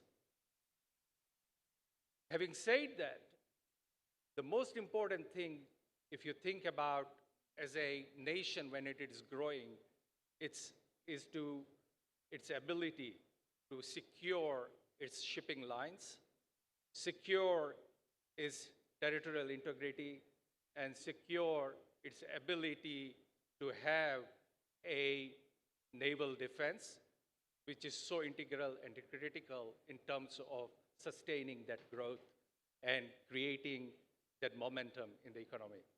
And I think India has got it. Indian shipbuilding could be one of the most powerful industry. The numbers in terms of what India can actually add to its GDP is in tune of about 24 billion US dollars a year, just in terms of economic GDP growth.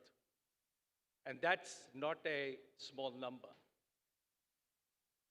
Given the economic challenges that India will face, not from the perspective of growth, but from the perspective of employment generation, given how young the population of India is, India can absorb, if the shipbuilding industry happens, about 140,000 to 150,000 people a year in shipbuilding, where youth unemployment is going to be a real challenge if not taken care of.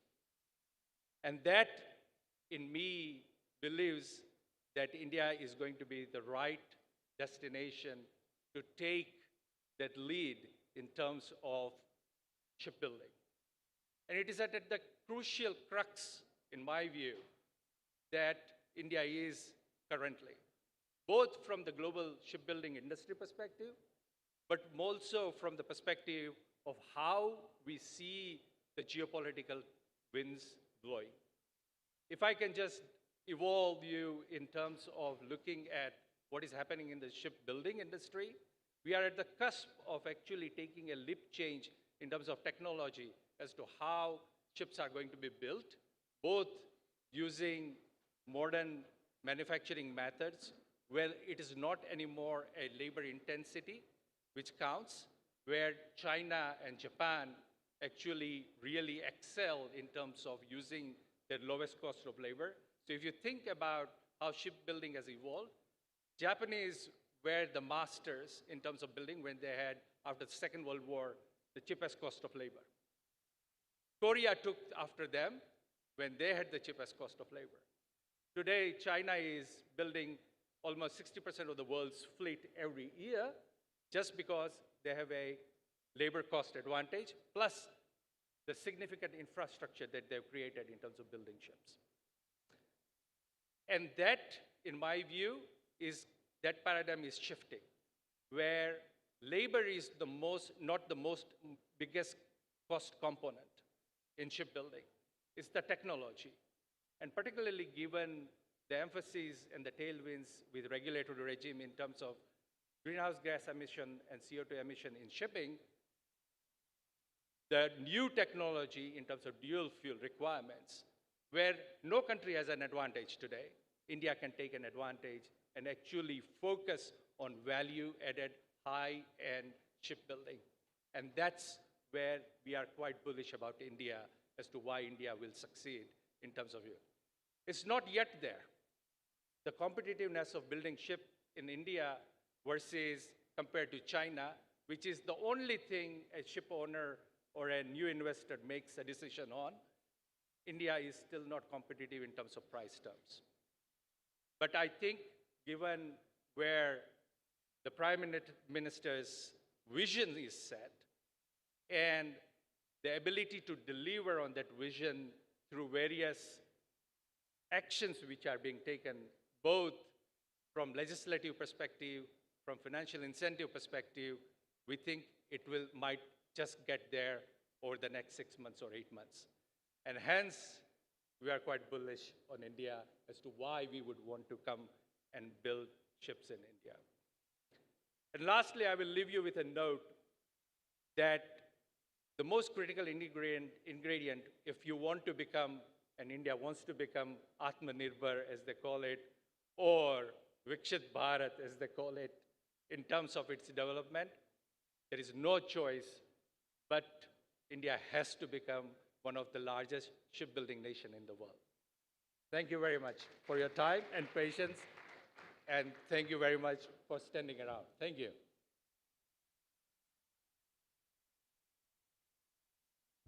So I request you to be on the stage. Thank you, Mr. Mehta, for your insightful address. We extend our heartfelt thanks for taking out the time to be with us and for sharing your vision expertise. Now, I invite Mr. B.S. Venkatesha, Deputy Managing Director, National Bank for Financing, Infrastructure and Development, to kindly come on stage and present a token of appreciation to Mr. Mehta.